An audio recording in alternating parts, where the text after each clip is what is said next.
Are you ready for the next artist? And now, ladies and gentlemen, the one and only. Give it up for Valkyrie.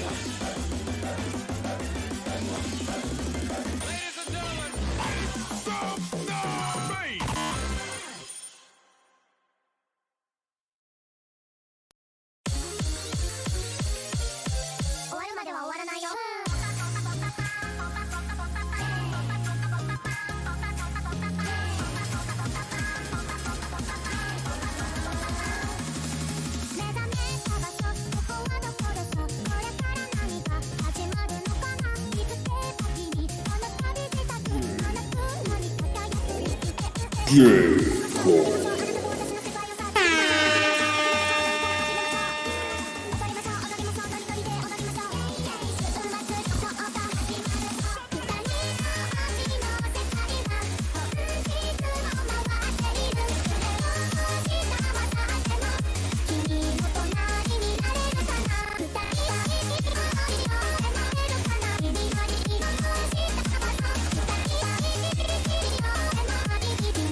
Hello, everybody. Welcome back to a new edition here at J-Core Live, your one and only J-Core talk show here on Twitch. Me, Neodash, Zerox, or Joe, or however you even want to call me. It's me. It's another Monday. You know what Monday means? Monday is not even the worst day of the week anymore, because Monday we have J-Core Live. And what is J-Core Live? It is the one and only talk show here on Twitch where we talk about J-Core, listening to some J-Core, and also to hang around with you guys here on a community. So I hope everybody is been doing well the last week, as I am doing pretty well myself. So yeah, today we are going to have a special show. We are going to listen to a rather new release from last October. It's Rave Inside #2 from the Lilium Records. This album has been gifted to me by DJ Kandicore, and yeah, and in around 40 minutes from now, DJ Kandicore will be also joining us for an interview, so we get to learn a little bit more about him, and yeah, we going to talk about J-Core and everything in whatever comes to mind. So to everybody out there on the Twitch channel, hi there, welcome to the show. Let's do a quick shout out to our first DJ Ronin, Dojin Ronin, I'm the Banana QB Music, Iume G, Kairos 28, Def Media 909, Sauce DJ, Suzubra, Tear, and Elite Joshua. So yeah, I'm pretty excited for today's show. There are 8 tracks on this album. I never heard any of them yet, so this is a pretty good surprise for me, and hopefully for you guys as well. So yeah, let's get over to the intro and then to the actual show.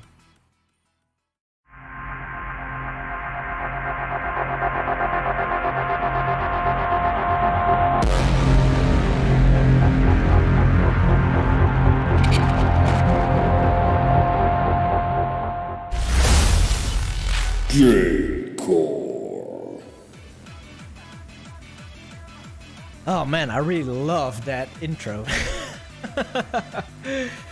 So as you can see here on the artwork, this is Rave Inside #2.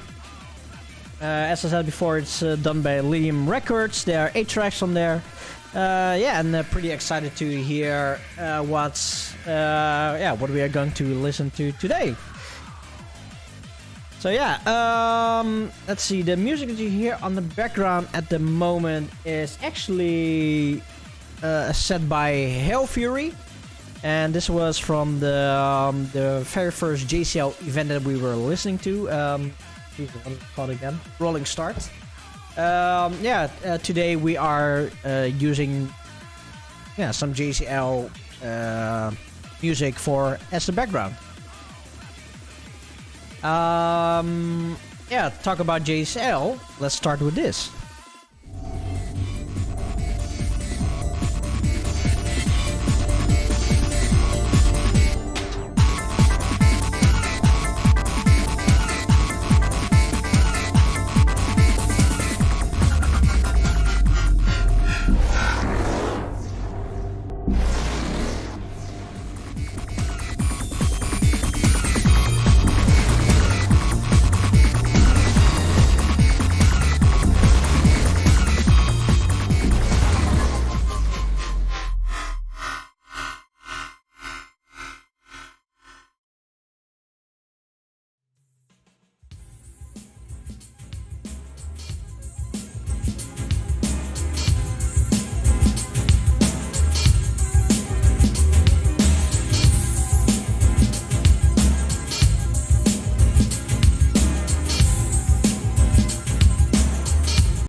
So we have JCL Summer Wave upcoming July. It's going to be an awesome 10 to 11 hour live stream event. We still don't have any artists for that confirmed yet, but it will happen, yeah, pretty much soon. And also Kandicore! Thank you very much for the raid with 11 people. Woo! And also, yeah, as Kandicore is here as well, let's go over to this one as well.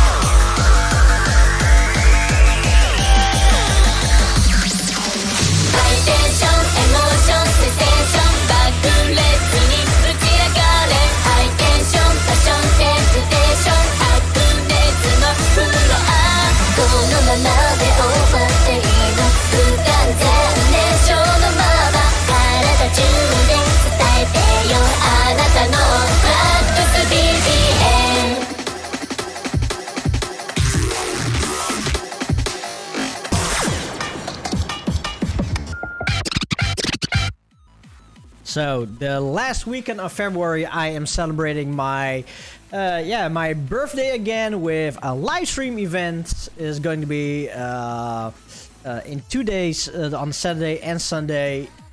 Yeah, going to be a 12-hour event per day with 30 artists in the lineup. Everybody confirmed, and yeah.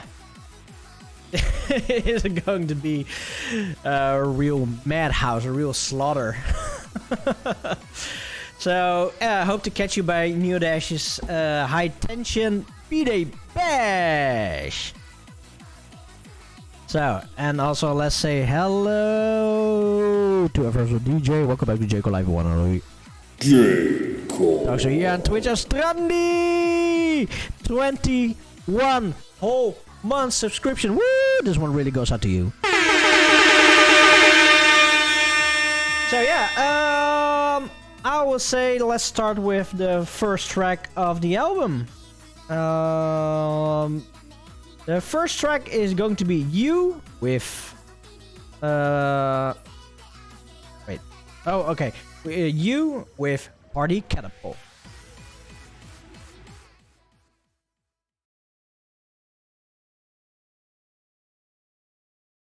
Yeah, why is there no sound? What's this for sorcery? Why is this?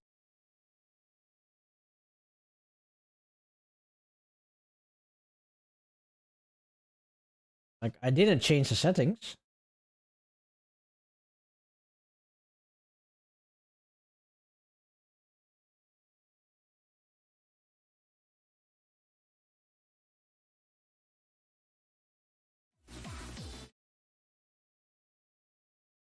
Okay, it's weird.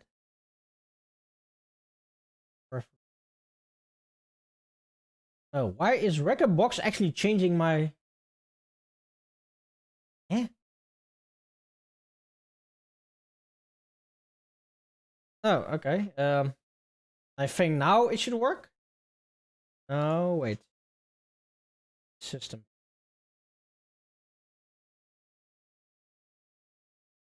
Let's see. Maybe now? There we go. And then with the boom bombs, I play my ukulele.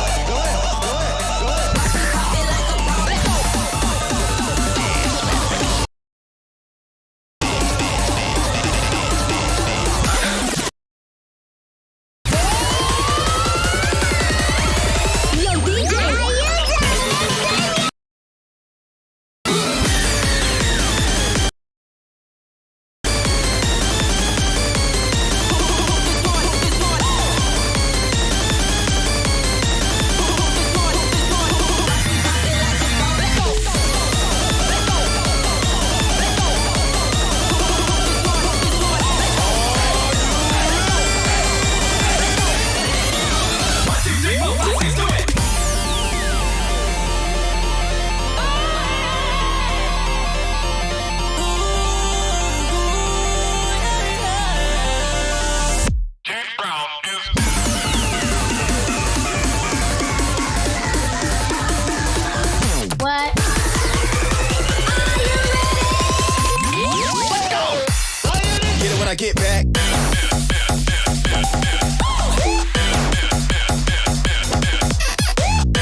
Jesus, seriously?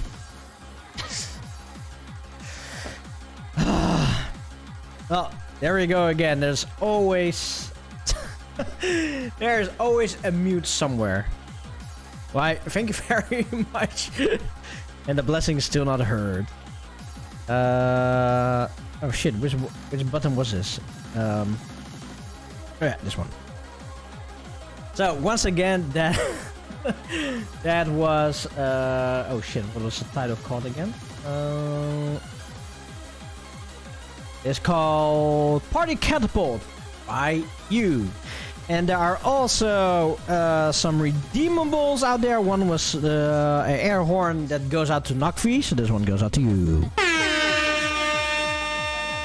And also Kandicore has redeemed his points to feed the chunker. Well, the chunker is... yeah, I don't know, she's like ready, ready for it. It's like... well, there she is. Mimi?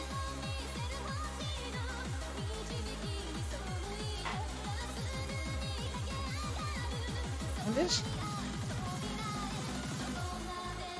Yes? No?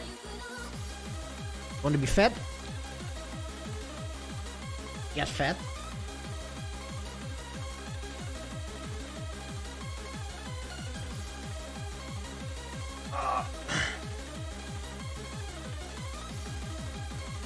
So, to you guys that don't know who this cat is, this is Ayumi. She is the real star of the show. Yeah, she has been with us for several years now.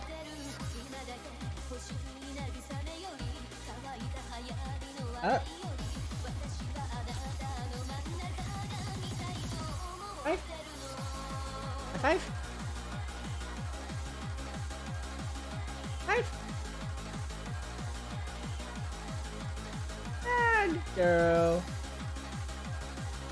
Good girl. Hey, one more high five. Five. Yeah, good girl.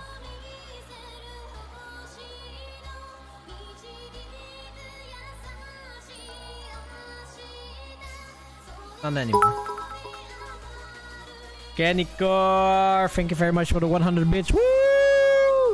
Well, my hands are stinking to squid, chicken squid strips, low fat, so I am not touching my buttons right now. So yeah, Ayumi has been part of the family for several years now, and yeah, I cannot think of a lifestyle without her. And Mimi? Names? She has so many nicknames, while her actual name is Ayumi Amira. We usually call her Mimi or Chonky or Memes or Mimje. Mimje, usually we put je in the back of a word. Is more like yeah, something smaller. Like we have like let's say a car. We have an auto that is like a car, and an autootje is a smaller car. Or telephone is like a telephone, or telefoontje is a small telephone. So we call her Mimje. It's like, yeah, a little meme.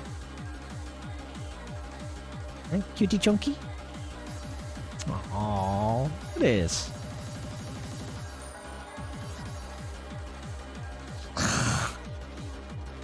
Yeah, she really loves those pets, especially here on the cheeks. She really loves it over there. She loves it here on the cheeks, and also here on the back of the head. No, more the cheeks. This is her spot.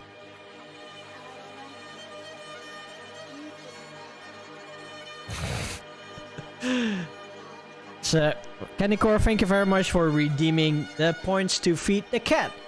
I am going to wash my hands now because it really smells. Let's go. Bless you. Sneezing in my face. COVID cat. So this is the next track, and it's going to be Anubasu with Knight Rider Part 2. Are you serious?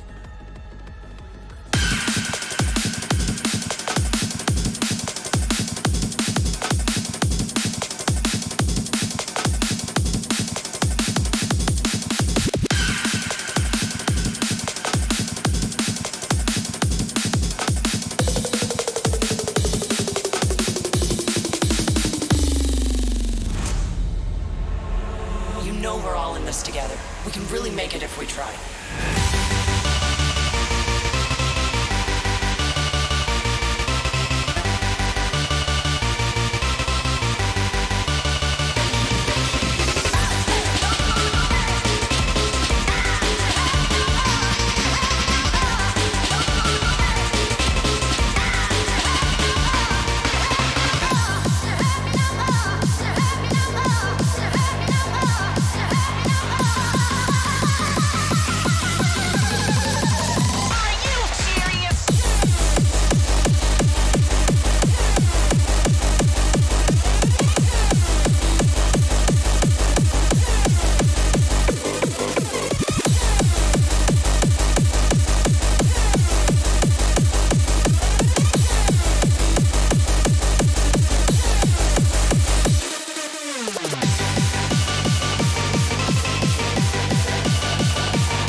so serious?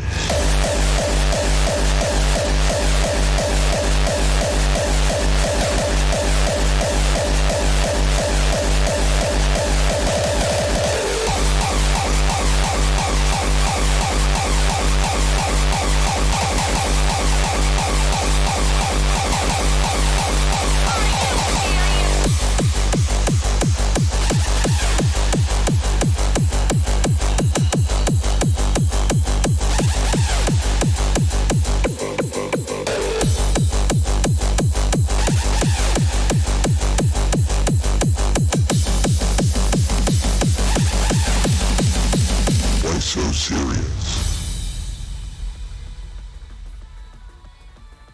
Ooh.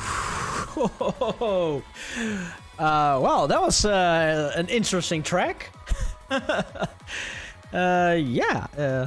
was something that I could definitely use myself. Also, Kandicore, thank you very much for the gifted sub. Whoop, whoop, whoop. So yeah, Red definitely really loved this track. That was Anubasu with Knight Rider Part 2. Are you serious? So, how was your week? Because we have been, we haven't talked to each other for a week. And Kandicore, we're still not blessed. Sorry. So, who's going to be the lucky one to be blessed? No, actually, we need to do something with the blessings. So if somebody actually get blessed, maybe we can give like some kind of role on Discord. I don't know, like one of the blessed. Or in other words, this is also a way to like spend all your Neo cash on something, because I really have no idea what to do with all those thousands of points that people are actually saving up. And we can always have a God's cash blessing us. Like I said, how was your weekend? As my week was pretty at work was really uneventful.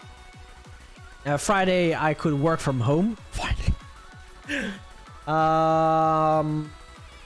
What else? Oh yeah, I have been working a little bit on my Twitch about page. Actually, if you guys still haven't noticed yet, if you watch your Twitch browser and you scroll down, then I have made some new adjustments to it. Like, I made some new panels. Some of them are clickables. I wanted to have like a sort of Netflix feel to it. Like there's several things that you can see, but all on the same height. Some extra information about the shows, about the live events, some other kind of information.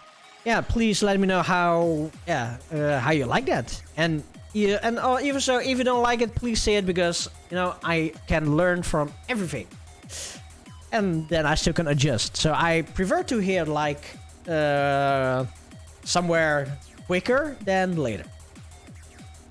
What else have I been doing? I've been working quite a lot on my on all the designings.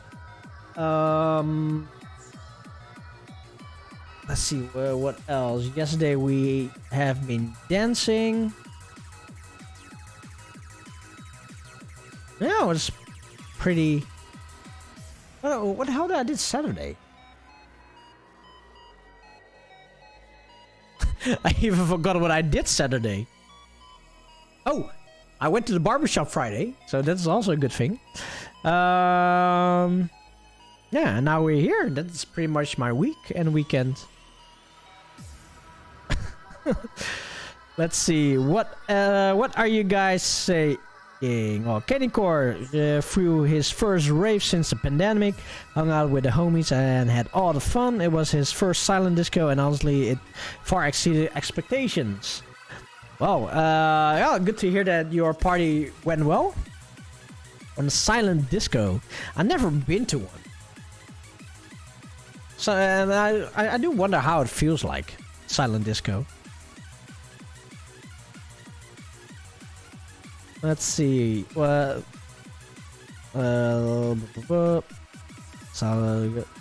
first, similarly to how the stream shows of the last cheerer. What? Of the last cheerer. Oh, okay.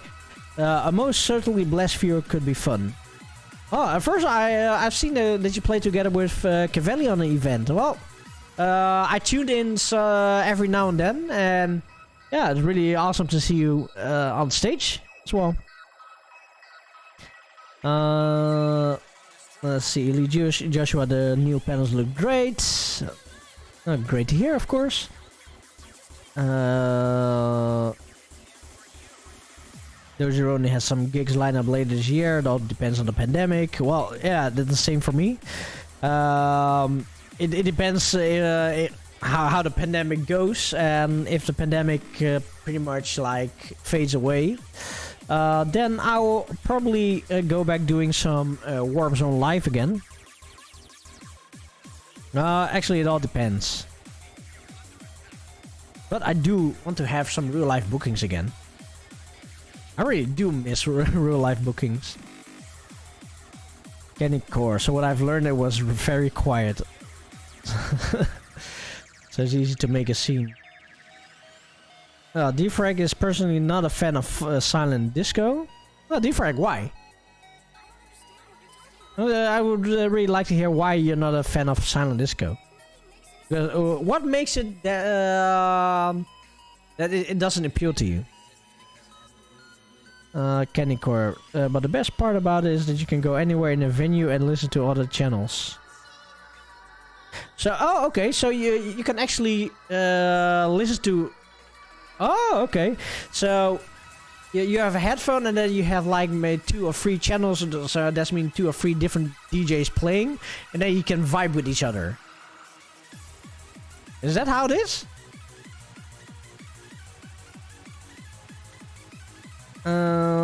First, so it was lots of fun. Thanks for tuning in. No problem, man. Would have missed it for a world. The original Ronin, also this cruel angel thesis slaps. Whose mix is this now? I think it's still from Hell Fury. Yeah, it's still a mix by Hell Fury. And oh, and this is also a track by Sharpnel. It's an oldie. Kandicore, so you can go outside in a smoking section and still hear it. Oh, true. 2 DJs playing at the same time for 6 hours. Nice, okay. Defrag. Partying is supposed to be a full body experience. It feels weird not to feel the bass ripping off your chest apart. Okay. Okay, but what if... What if... Okay. What if you have like a bass machine like this? Because yes, this is actually a bass machine. The vibrations comes out from this thing over here. Put it here over your chest and you feel the bass. Or you like you put on some kind of bass vest. Would that affect your listening experience as well or not?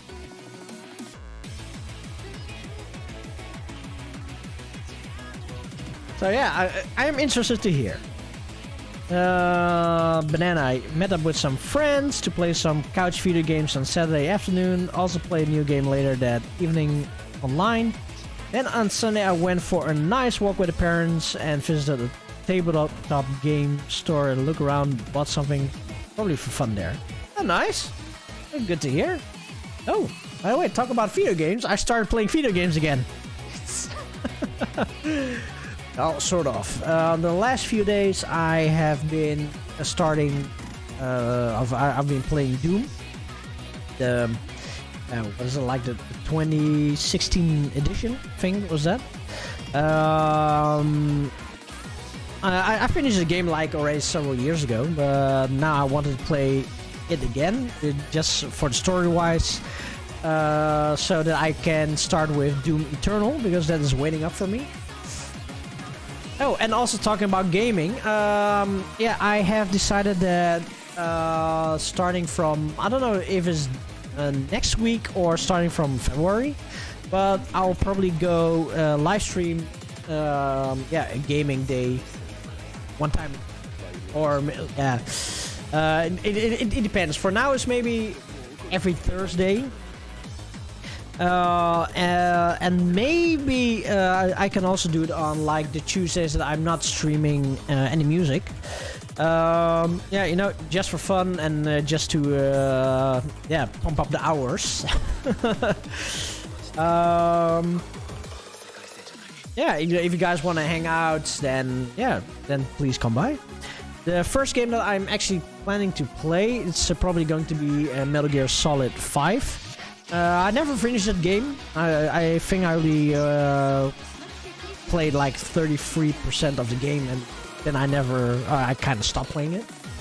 But it would be cool to play with you guys, and you guys decide if I should kill an enemy or strangle an enemy or just beat the shit out of enemies. So yeah.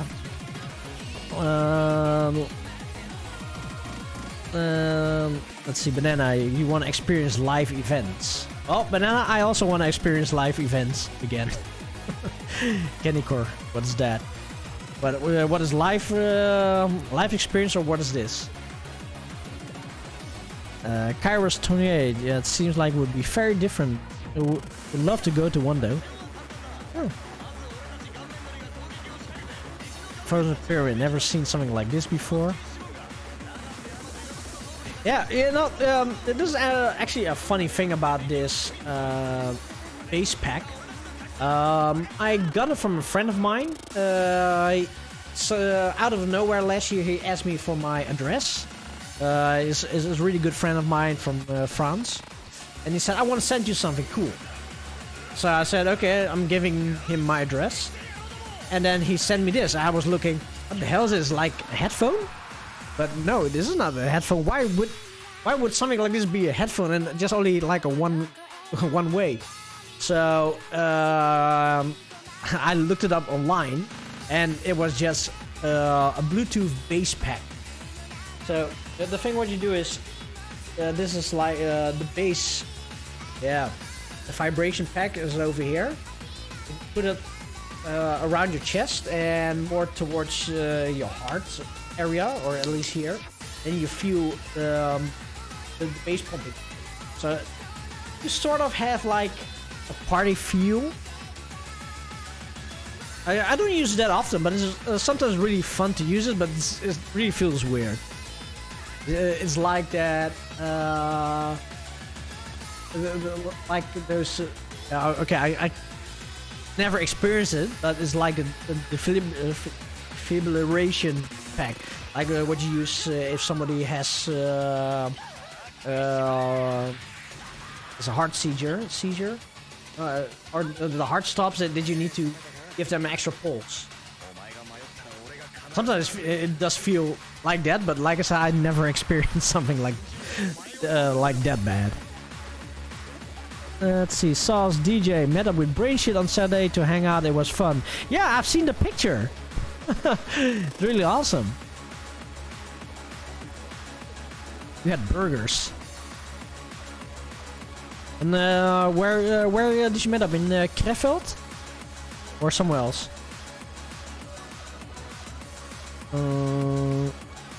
Let's see, I'm the man. Yeah, video games or something like that you hardly play. For spending time with friends and family is great, and pretty much the only cool thing you can do currently. Yeah, true. There's not really much to do nowadays. Let's see, Moloch says thumbs up for Doom. Dojin Ronin say to Banana, come to Tennessee, and he got you, especially at local anime convention scene. Oh, Banana's like me, coming from the Netherlands, so it's kind of hard, I guess. Yeah, but as Tennessee's quite far away. And Doji Ronin say Phantom Pain. Let's see, Kandicore bass thingy. Banana, I've heard that kind of bass feedback things before. Never tried one though. I never tried a full bass suit. But I think the experience for a bass suit would be a bit better. But this is actually the closest thing that you can get for a portable one. Let's see. Sazi, I was spending like 4 hours in at the Japan capital. Germany, we ended up going off for burgers. Nice. Dusseldorf. Ah, okay. Hey, Cavalli. Welcome back to Jake Alive, one only. So yeah, on Twitch, and awesome Cavalli, really awesome stream you had last Saturday. I've been tuning in every now and then because like last Saturday I've been tuning in. It was Saturday or Friday, but I've been tuning in like 3 different kind of channels, and every time I switch over. Actually, one of them was a talking channel, so I could easily like mix and match. Let's see. Defrag has been watching Jujutsu Kaisen this weekend. Very good anime. I've never seen it. So yeah, and Kimbine is saying hi. Kimbine, go back studying. Don't lurk on Twitch. Go study. So yeah, let's see what time is it. I will say, Kandicore, if you are ready, come over to Discord, then we can invite you for interview. Yeah, and for now, I will play the third track on this album because we are still listening to Rave Inside from Rave Inside from Lydium Records, and this is one is going to be Getty with Wanna Know.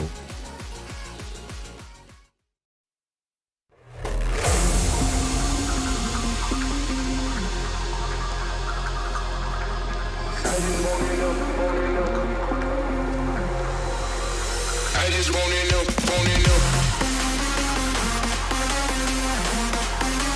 I just wanna know, wanna know. I just wanna know, wanna know, know, know, know, know, know, know, wanna know, know, know, know, know, know, know, wanna know, know, know, know, know, know, know, know, know. Can you drop a hook? I just wanna know, wanna know, wanna know, wanna know. I just wanna know, wanna know, wanna know, wanna know. I just wanna know, wanna know, wanna know, wanna know. I just wanna know, wanna know, wanna know, wanna know. I just wanna know, wanna know, wanna know, wanna know. Wanna know, wanna know, wanna know, wanna know. I just wanna know, wanna know, wanna know, wanna know. I just wanna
know, wanna know, wanna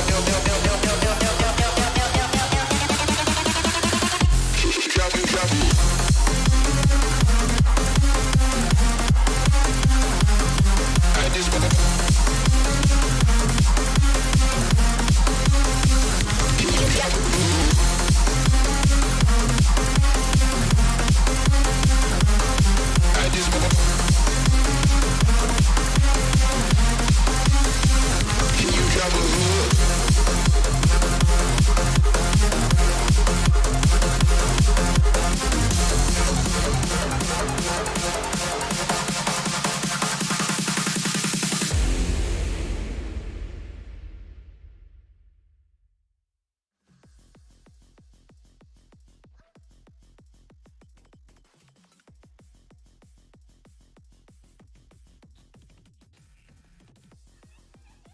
So this last track that was Getty with Wanna Know.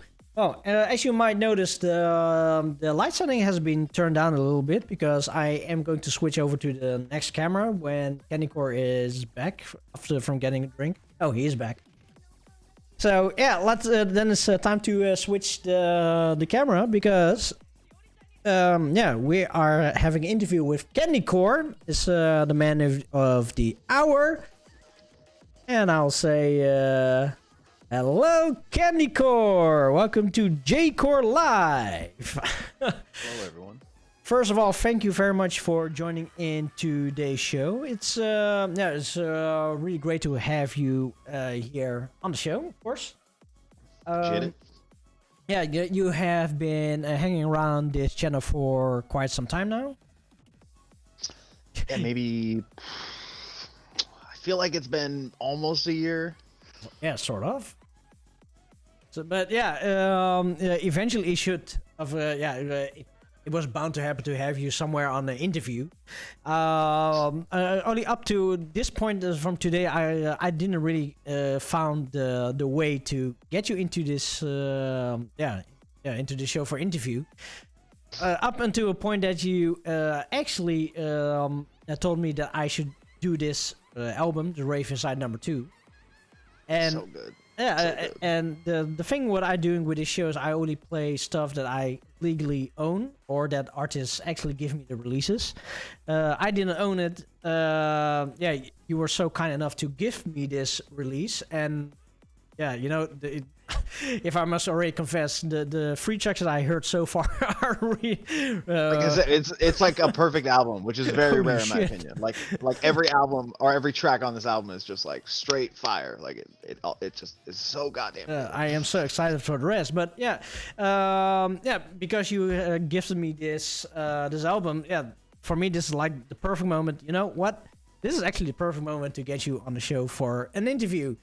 So yeah, yeah. First of all, thank you very much for making your time to have an interview with us, because yeah, most of my viewers are from Europe, of course, and in your case, it's like 11 o'clock in the morning or 12 o'clock in the morning. It's 11:50 in the morning. I'm on 11:50 the in West the- Coast in Shit. Portland, Oregon. Yeah. So, but it's great because I love my favorite part of Mondays is dealing with all my meetings and then hanging out in J-Core Live because it's like the morning time for me and I get nothing done. So I'm like, it's Mondays. I hate Mondays, but J-Core Live always makes Mondays better, you know? Well, this is good to hear. No, but yeah, it's really awesome that you want to make some time for us, and you actually took a day off just I sure did. just to I be sure did. here. So yeah, please tell everybody here in the audience who is Kandicore, and yeah, let's start with who is Kandicore. So I've been DJing under Kandicore for maybe like 7 or 8 years. I started DJing on some turntables when I was like 16, but I had like no concept of beat matching. And then I finally got my own turntables when I was 18 in high school, and I played my first set right out of high school at an outdoor. I played hard trance, hard energy, hard house on vinyl for maybe like 2 years, and then I switched over to hardcore, and I played mainly gabber for like, I would say 3 years, and then I switched over to UK hardcore, like J-core, a little bit of Makina, and like mainly mainstream gabber. And I've played all along the West Coast, and I've got a couple bookings across the US coming up on the East Coast, and I got a booking in Denver, so I'll be playing my first rave there next month. Damn, all over the U.S.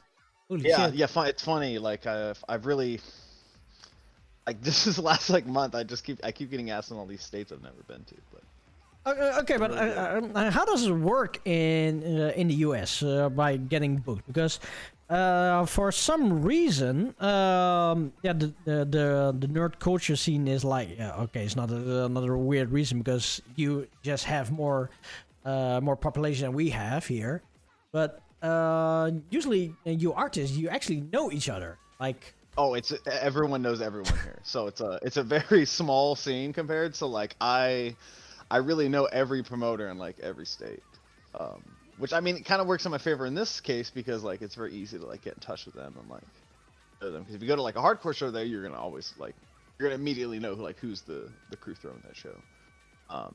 But in America, it's like there's the hardcore crews are very small compared to like the other scenes, so everyone just knows everyone. Like I could just like name a state and just like, Yeah. I've only met like once or twice, but like Okay. No, because all party together somewhere. the videos what I see is the happy hardcore scene is okay, maybe for you guys it's considered small, but it's still quite big. Because I mean, I've been to I've been to all the HTID USA shows, and those had I saw Party Razor, Scott Brown. Oh, the Party Cameron Razor was there? Dugal. Party Razor was there on his birthday and played an up-tempo set. That was one of the. Wait, he was like And in Arizona. which event was that? HCID? I will show you a poster of this. Was it HCID then? HTID USA 2. They had Ophidian there. I will show because I got all the posters over here. I'll show everyone. Seriously? Oh, okay. It was I didn't even know that he this played. show. Oh, okay. Which I don't know if you can see. Oh yeah, Obsidian, Party Racer, Joey Wright, Scott Brown, The Doctor, Skelism. And they had Nana, it was like one of the craziest shows I've Oh, ever been to. They had Dune played his first U.S. set there, and like, there was, I would say, maybe like 2,000 people there. So like, I've been to like that, but that was like probably one of like the biggest hardcore U.S. shows I've ever been to. Oh damn. Well, okay. Yeah, so like it varies because like the scenes here. I mean, like I will say I've gone to like a couple sold out shows of Darren Styles where like place was like packed. But the thing about it now is that there's like, especially in the Pacific Northwest, there's like a lack of venues. Where like venues you'll have a couple shows there and then it'll shut down. So a lot of the shows are now just in clubs or like bars. So there'll be like bar shows. Like we saw Gamer a couple months ago. We saw DJ Anime at like a bar in Seattle not that long ago, or like in November. That was pretty cool. Bar, but how many people fit in there then? Like less than 200, maybe 100. Okay. It's not very big compared to like many of the hardcore artists aren't really playing like raves. It's all just like clubs and bars. But I mean, there are still like raves, just not as big as they used to be, and that's just because the venues aren't as big. Okay, but you just mentioned that you start playing vinyls since you're 16. Did you start playing like with happy hardcore or with hardcore stuff, or did you play, or at least you started with a different kind of music? Yeah. So like when it first started, I was given a crate of records by a DJ named DJ Sense, and he was just like, you could find someone with turntables, like, and my other friend DJ Zymergy, who's in the Pyrotens project, he's a hardstyle DJ, and he had just bought some CDJ 900s, and he was just like, I'm not using my turntables. So I was like, well, I just got a crate of records, like, can I use them? He was like, oh yeah, no problem. So the crate of records was like all hard trance, hard energy, and like a tad bit of hard house. So that's what I mainly learned on. It was just like playing in my room in high school for maybe like a year. And then I got booked that summer for a couple shows, and then I was like, fuck, like vinyl's expensive. Like I gotta buy all this vinyl. Vinyls are expensive indeed. Oh. That was my biggest reason why I never started with being a vinyl DJ. That was the biggest reason why. Yeah. Because I remember when I was like 17, 18 years old, I went to a vinyl store. And I really wanted to buy vinyls, and I wanted to start try to start DJing, but I was already looking like, okay, how much does a vinyl cost? And when you're 17, 18, then let's say $10 is quite a lot. Oh yeah, like all my music was like in Europe too, so I had to pay to ship it over. So it's just like it was. Oh, I don't know. But it's $10 per only for like 1 or 2 tracks. Yeah, right. Sometimes free even. I don't miss that at all. But I will say I've spent so much on Discogs that like I can't. I've spent like thousands on Discogs on vinyl. Like it's like my magic card habit. Like I just spend too much on it. Yeah, the biggest downfall about vinyls is once you start collecting, then you never stop collecting. And that's the reason why I haven't switched to like electronic vinyl or like Serato or something. Because I'm just like, if I do that, then all these records I'm never gonna play.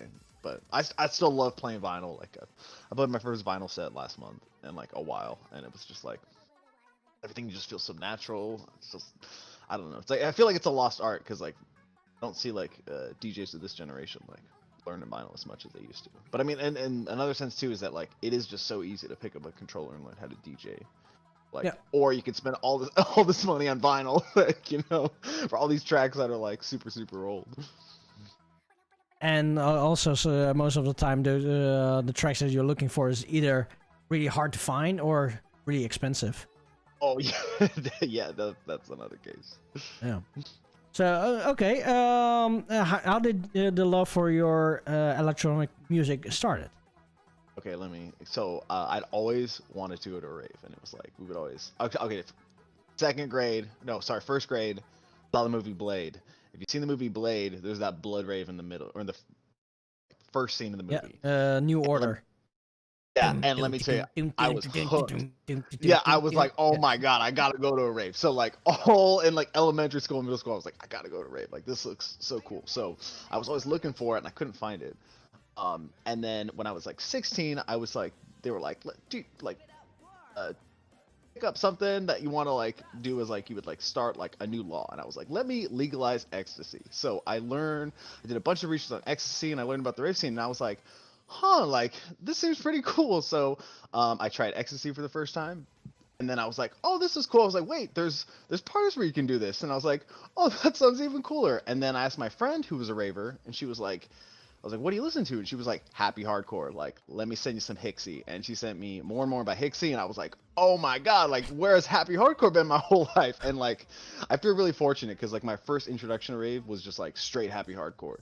And then, like, a year- which year was this? This is 2007, 2008 for me. And I'm 20 and I was born in 92.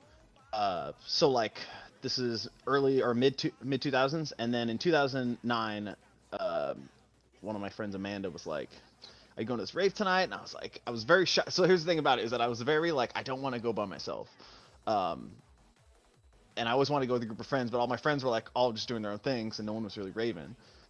So my friend Amanda calls me and she's like, hey, you going to this rave? And I'm like, no, I'm not. She's like, just ask your parents, I'll buy your ticket. And I was just like, hey Dad, can I go to this all night dance event? He was immediately just like, is this a rave? And I was like, no, it's not a rave. I'll be home at 6 in the morning. He's like, 6 in the morning? I was like, yeah, it's 6 in the morning. Like, I'll be good. He was just like, here's $20 for a costume, have fun. And like, just then like, that was it. Like, the rest is history. Wow. Okay. But was it close by or not? It was in Portland. Yeah, I was at a place called the Circadia Event Center, and they had DJ Wheel. It was a Halloween party called Rave to the Grave, October 23rd, 2009. And the funny thing about that venue is they bulldozed it, and it's now like a 7-Eleven. But I had my first couple of raves there. Had a fucking blast. So much fun there. So that was a turning point in your life. Oh yeah, I never looked back. Like I was like I was wearing my candy all the high school and like. Just went full into it. But then like I would say it was maybe like a year raving, and then I was like, man, like I don't know if I can be raving together. And then I had this thought of like, oh, like what if I learned to DJ? And then it was kind of like, okay, like let me pick this up. And I had a couple friends that bought the CDJ 850s and some like old shitty new marks, so I like learned on those a little bit. And then eventually like got started like promoting raves. So I was like with a couple production companies, and so like in 2009, 2010 in Portland, like there were like multiple shows every week. And we had this thing called Northwest Techno, which was a rave forum, which it was just like the best place on the earth. Like I saw the most like savage, like just a savage forum of just a bunch of ravers all having a good time, and like just like the silliest conversations, and like it just makes me miss forums. But that's how I used to find my rave. So it's just be like you post on this forum. Because there wasn't any Facebook, and I think like MySpace was like just starting. Oh wow, MySpace time. Damn. Yeah. So like it was that long ago, and like all the raves here too. Like they were still like calling info line, and the info line's like go down this road 0.6 miles and whatnot, or like you'd get like a map quest. You have to print out your map quest and go. Like I don't miss that at all. But yeah, that was like my first couple years of raving.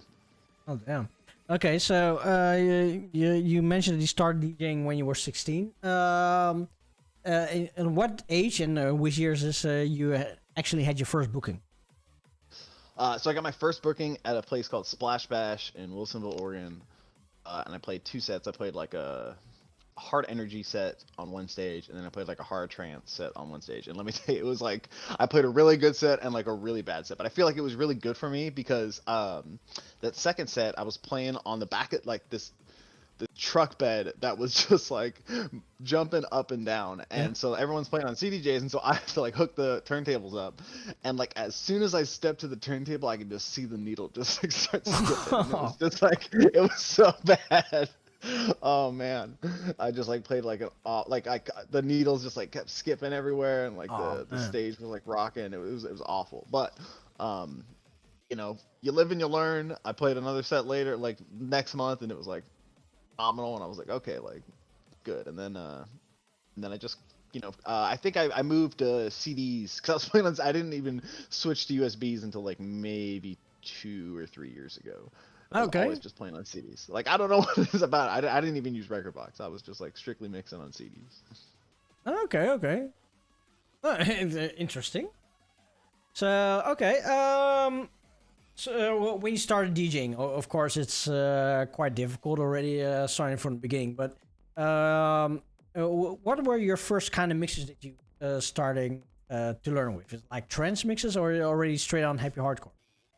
So I would say because it's funny because like,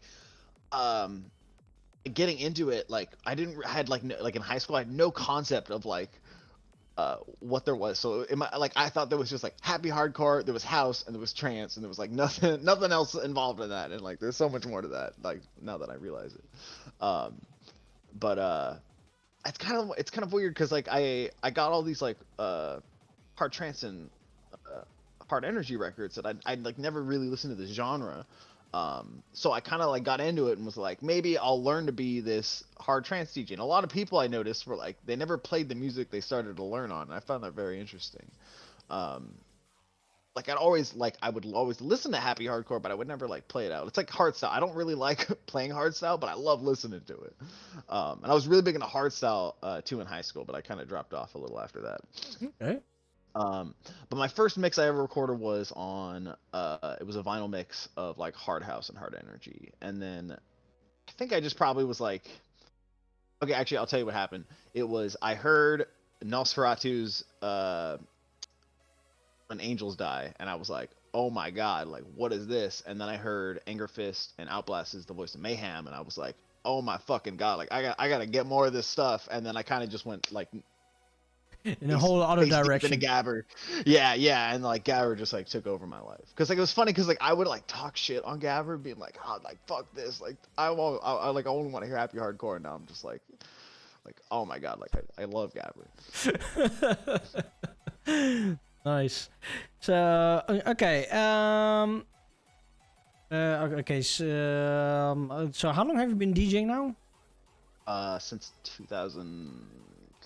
2008 or something? You said something like that. I started in 2000 or 2000. It was just making beats, I think is what we call it.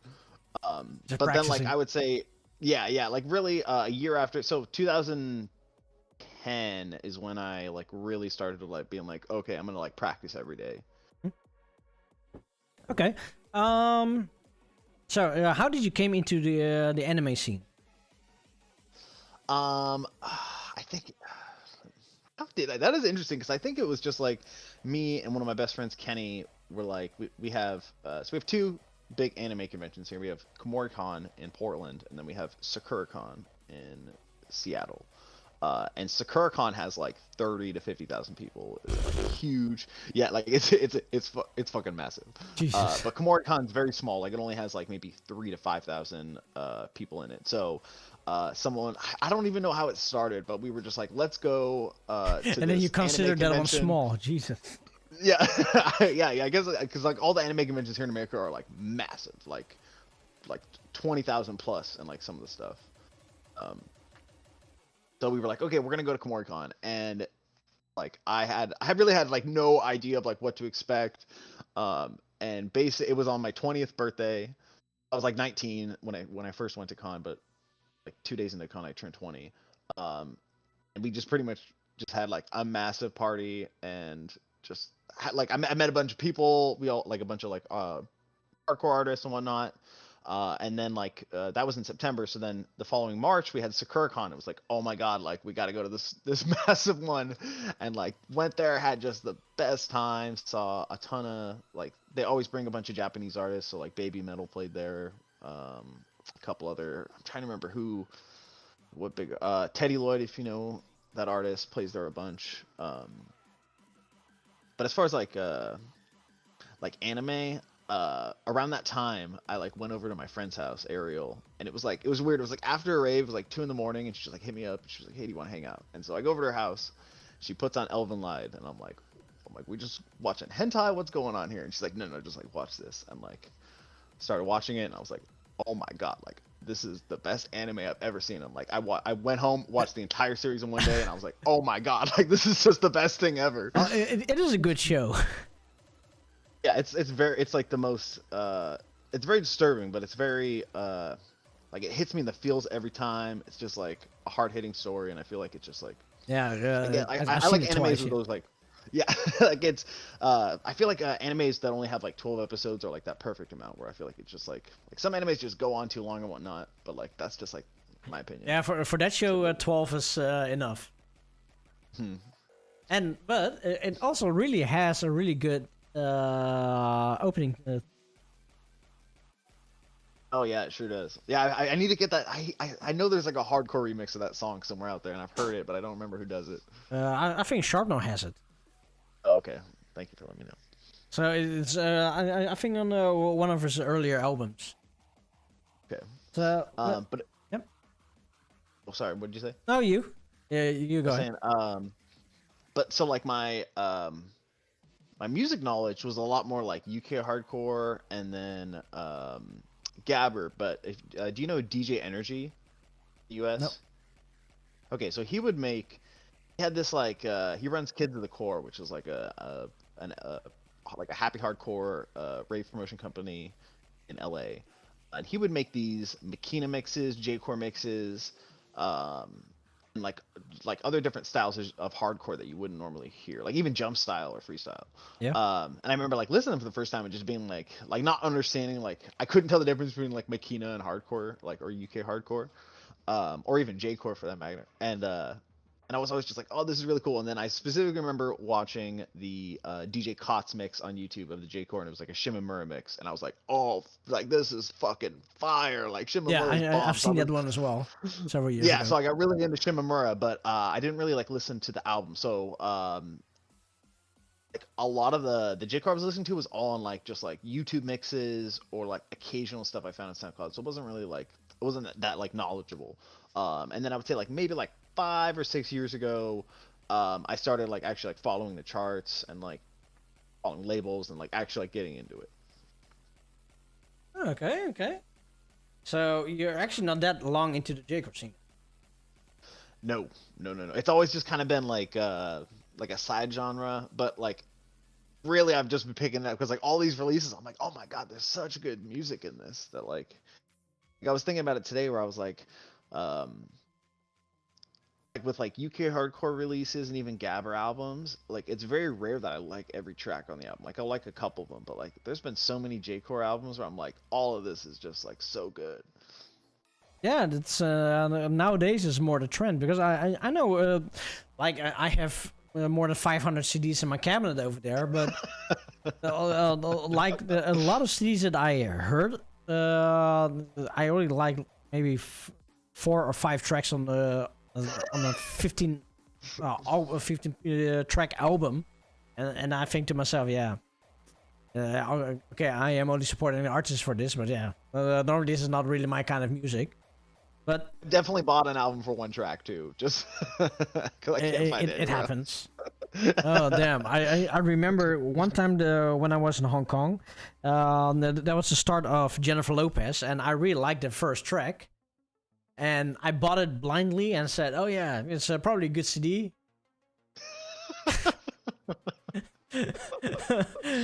Yeah.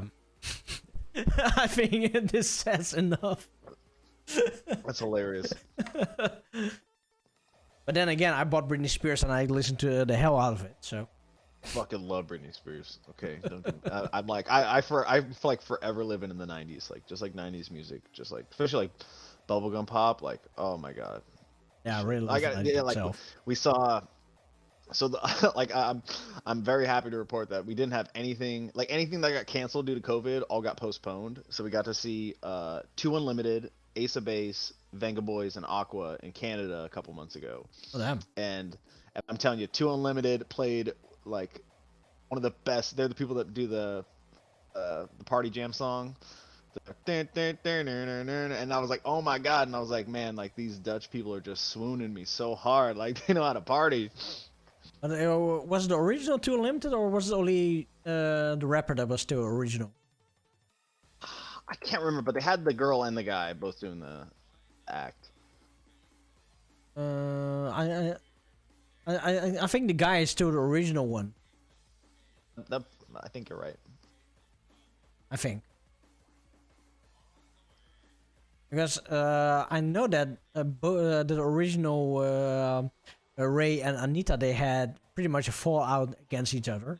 That's the last thing that I really? heard. But it was like Ray 15 years ago. Oh yeah. Okay. Cool. Okay. How did you came into like the J-Core scene in America? How did that happen? See, I don't really think there's like a J-Core scene. That's what's funny is like I really like your J-Core life because I feel like everyone is like their own encyclopedia of J-Core. Where I'm like everyone is so knowledgeable, and I'm always like, oh my god, like it's so nice because I feel like I'm like very knowledgeable, even though I'm like a fucking weeb when it comes to this kind of stuff. I would say the most of the J-Core scene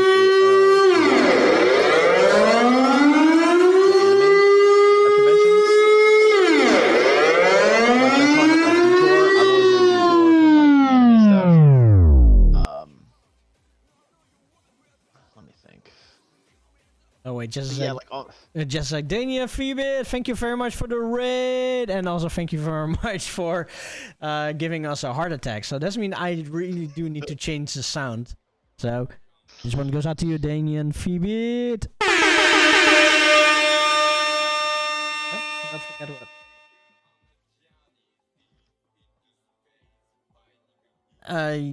Yeah, everybody hears everything. Anymore. Well, you could hear everything. Yeah, because I have a direct. Yeah, you have a direct link. We don't have a direct link. We first have some kind of a horn that breaks our heart, and then Kuro has to save her heart again, you know?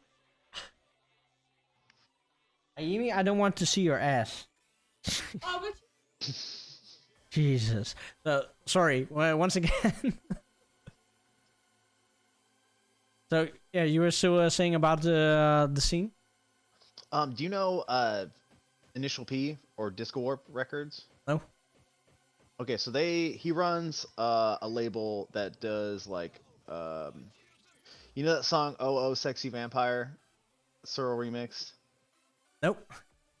Oh, okay. It's like a para dancing. So he was like really big into that, and so I got to meet him at my first rave or my first anime convention there. And he was like, he would just like be showing videos and being like, look at all these dancers in Japan doing para dances to my music, and I was always like, that's so cool. Like, and he like went ham just like making albums and whatnot. But like I don't really like, I can't think of any other like artist or like group around here. They're just like a bunch of local, either like Portland DJs or Seattle DJs. That are also like UK hardcore DJs or just like normal. No, okay, no, because I know that like which con was it? It was a really big convention in America that always brings out big J-Core artists out. Anime Expo. Oh, this Anime Expo is France. What? Dragon Con or something like that, or? I mean, they're probably like there's cons in every state, so you got to imagine there's like 50 different anime conventions, and that's just if there's one in each state. No, that's not Anime Con. No, there was a really popular one. I Anime Central. No. I'm trying to remember the big one. It was a really big one. Where Hardcore Shinji also plays. The Anime Central. It's not Anime Central. Hardcore Shinji is like one of the biggest, J-Core parties out there, and they always have a really big budget, and they bring out big artists. Japan. Oh, that's super cool. What's it called again? It doesn't matter, but it's like they have like 3 or 4 big artists coming over there, and here we are in the Netherlands trying to get at least one J-Core DJ out here, and so the Dutch don't really have that much of a budget for it. Yeah, see, I also feel really like there was a time where like I saw M Project like 3 times in like a 2-year period, and I was like, man, like I'm getting lucky. Like, Oh damn! I got really lucky. I got to play the same show as him in Seattle, and we got to hang out with him, and he was always, I was like, we were like, oh, let's get some pictures, and I didn't realize like he didn't have his mask on. He was like, no pictures, no pictures. Yeah, He was so nice. He was super cool. he was definitely. Which year was this? This was 2016, 2015 maybe. 2015. Oh yeah, back then he still wanted to keep M Project as a closely guarded secret. Yeah, Yeah. that was still during that time. Okay, that's cool. Okay, but those conventions. So eventually they started doing their parties. How did you came into those organizations? It was honestly just like rave promoters, because what they would do is they would be like, all right, we need to throw a rave, and like they would throw rave, but it would be like really shitty. It would be like some dude on like just playing the shittiest bass hunter mix you've ever heard. Just like it's just like the most god awful music. But then they would book, they would get like the hardcore promoters to bring people in, and like it would be the funniest thing because like they would just be playing like vinyl, gabber, and people would just be doing like 100-person conga lines around the anime convention dance floor to like what kind of lines? Like I don't, a conga line. You know what that is? What's a conga line? It's like a dance. It's like everyone gets in a line, and it's like a snake, and everyone just like follows the head of the snake, and you just like keep going around. It's not like what we have with the Humpapa music. Right?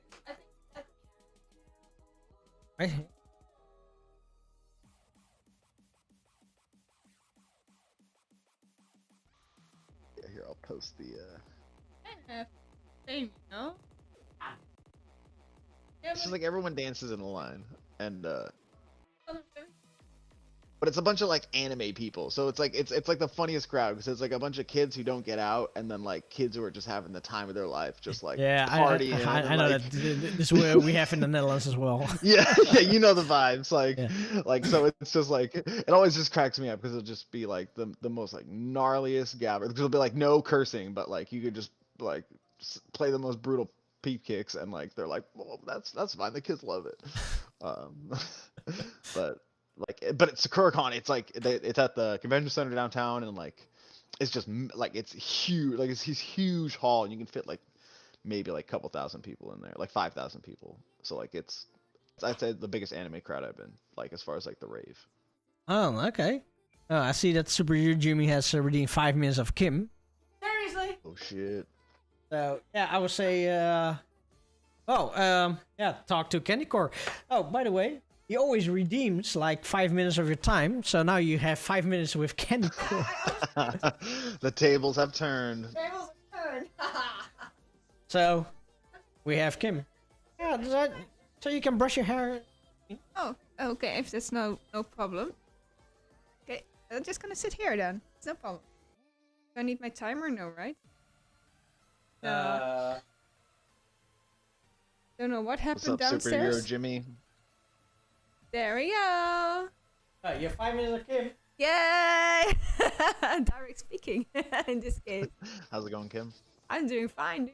Just trying to study today for my driver license. So, and I have a headache right now, and I'm scared because I don't know. I'm very scared of driving a car. So, for me, like every time when I'm sitting next to Joe, I'm always watching as a second person, and also because I know it's more safe as well. But you also see things that you rather don't. And now next week I'm going for my first tryout. So maybe perhaps the lady or the guy says, no, you should never drive a car, you're unsafe.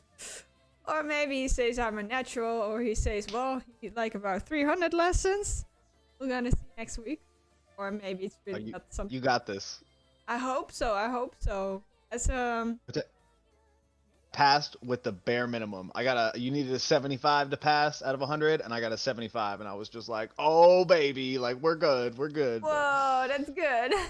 Yeah. Well, I think I that barely got it. was that the ones that you like your theory, or your the one that you're really driving, or do those set? So we have a permit here, which you can get at 15, Yeah. and that just means that you can drive with someone with their license in the car. Yeah. And then when you get your permit, you have to wait a full year Or it's like 6 months, I think, to get your license. Oh wow. And then when you get your license, you have to take a written test, which is 20 questions, and then you have to do a driving test. But the driving test is like really just like go down a street, park, and drive back. Really? So it's very easy. Yeah, it's comical how simple it is. Wow. No, I haven't heard something as easy as that, to be honest. They're like, Well, let me blow your mind. In New Jersey, you can get your license without ever being on the road. You take your test in a closed course. So that what that means is that they're literally giving people licenses when people have never driven on the road before, and it's just like that's not safe. I know, right? Okay, I must be honest. In some cases, I do kind of wonder what people are doing on the road, because then I'm like, what? Did you get your driver license with your grocery shopping? Or what? Like, how did they even get it?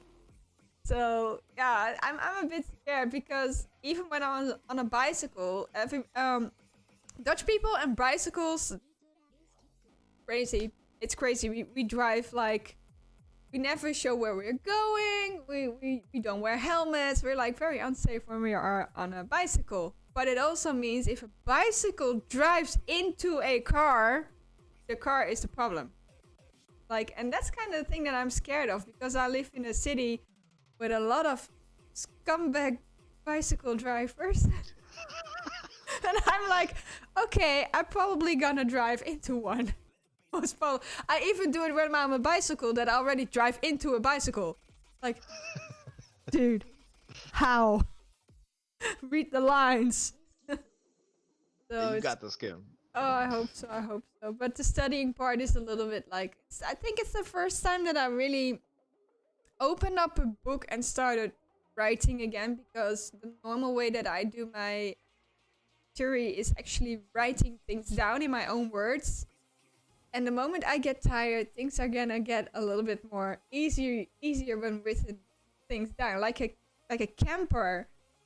I just told Jody, because it was like a whole sentence and with all kind of things. I said, okay, a camper is just basically said a car with benefits.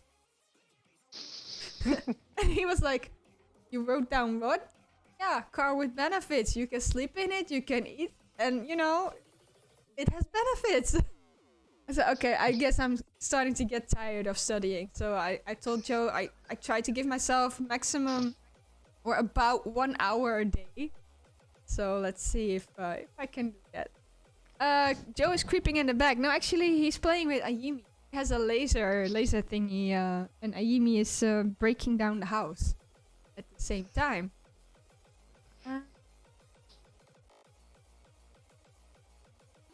Jimmy try to get theory lessons next to the practical lessons. Those, my glasses are off. Those make the rules really clear. Yeah, I think the rules are actually clear and quite clear enough, actually. I don't have problems reading the book and understanding what's going on. It's basically that when you're on a bicycle, all those theory kind of things are out of the window. So, because there was one point where I was like, I should have stopped for that car, right? Came from the right. Sorry! And even when I stop for a car to let them go through, because they have, you know, it's the rules, they're like, no, no, no, you go first, go away, you're a bicycle. Like, oh. Okay, how am I supposed to do the rules in real life?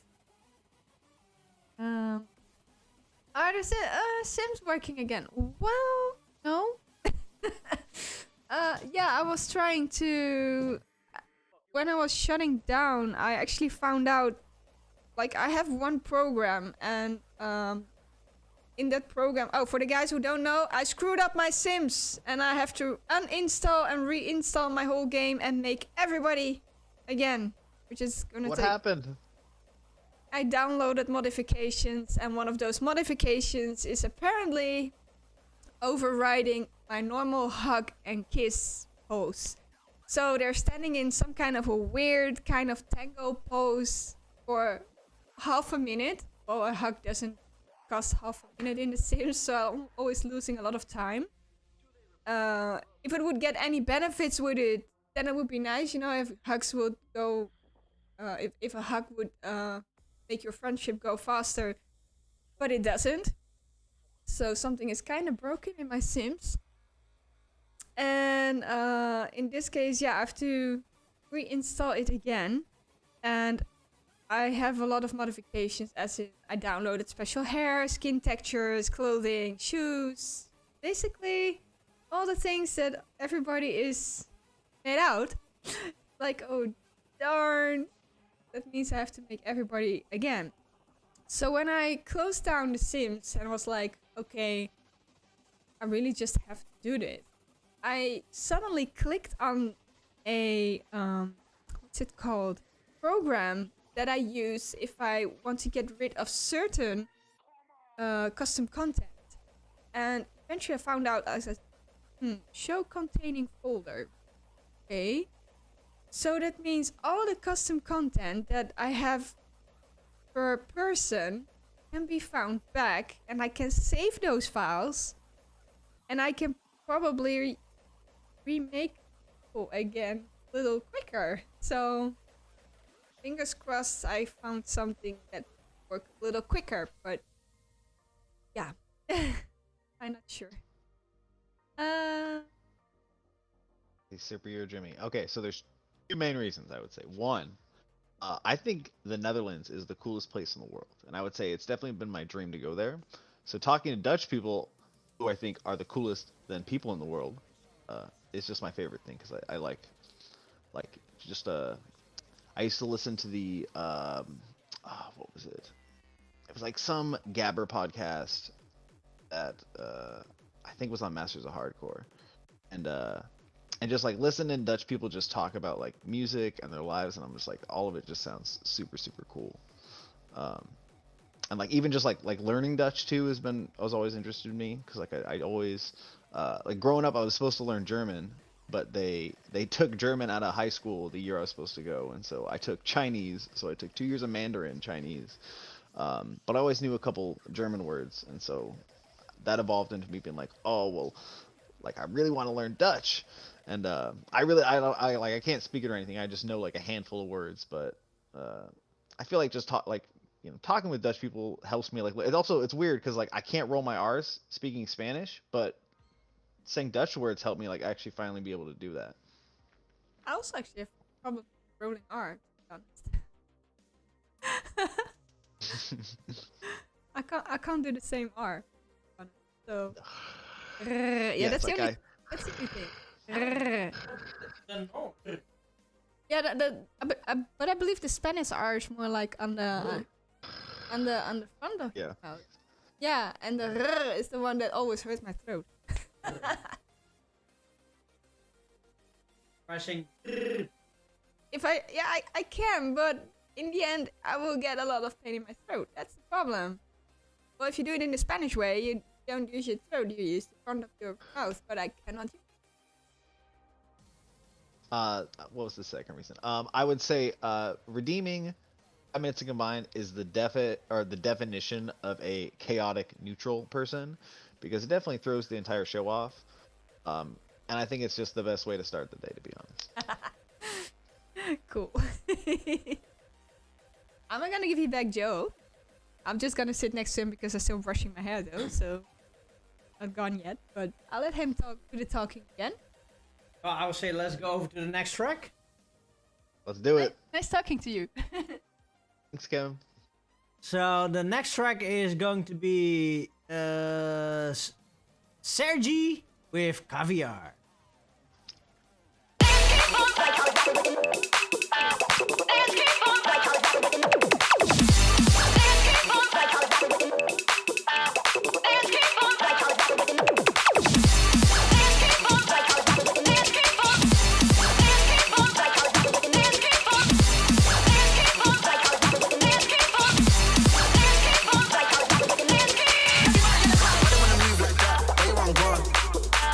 Where you want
Then our caviar. Listen. A nice hunk of caviar. Ah, now that is a treat. Why you wanna move like that? Why you want gone? Why you want act like that? Why you play hard? Why you wanna move like that? Why you want gone? Like that? Why you want act like that? Why you play hard?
And we're back. That last track, that was Sergi with Caviar.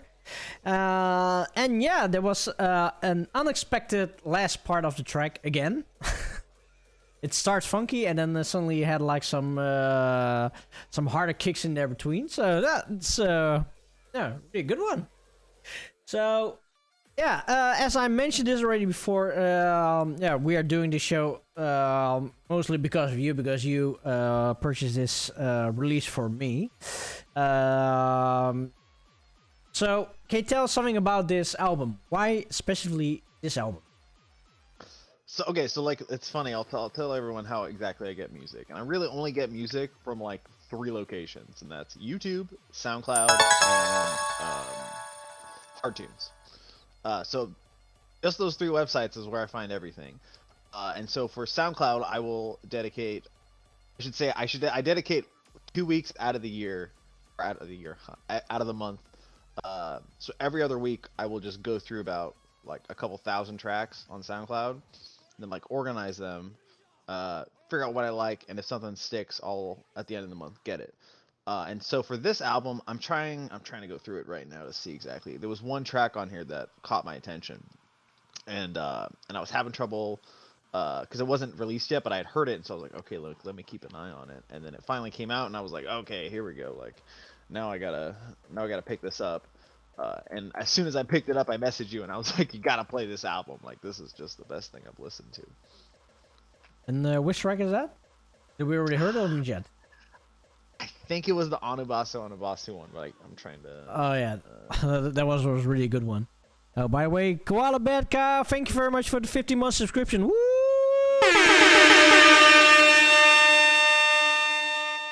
Nice. Oh, damn. And I see on Discord that Tom has 100,000 points. Holy shit. Holy shit. So, Tom, yeah, what are you going to do with the 100,000 Neocash points? What the hell can I do for 100,000? Don't ask me, darling. Oh, Jesus. Never ask me. Oh, I am asking my wife. So yeah, okay. You know what it was? I think it was the Party Capsule or Party Catapult song. That's what. The Party Catapult was also a really good one. It was that really caught me out of surprise. Yeah, like I'm really into tracks that just like I should say I don't like DJing them, but I like tracks that switch tempos or BPMs. Like oh yeah, so totally love this one. Like what is that? Shimamura's "Put Your Panties in the Air," like with that house breakdown in the middle. Like that just hits the spot. Like, Tornado Dance. Yeah, Tornado Dance, another good one. I love how the CDJ is always just like, this track's 130 BPM. Oh no, it ain't. I don't think so. Yeah. There's one thing I also really love, and that's BPM changes. But Yeah, like, I like. not only because of the BPM changes, but more like then you suddenly hear a different style between. I really Yeah, like love I that. like just like playing something really fast and then having that and then just immediately mixing into some like slow house music or something and then like going right back into it. Yeah. You know, like Oh, I totally love that. So, Doja Ronin, thank you very much for joining in today's show. I hope you enjoyed, as much as you can. And stay safe, stay clean, and most of all, stay. Hey, have a good day, man. And once again, thank you for joining into today's show. So,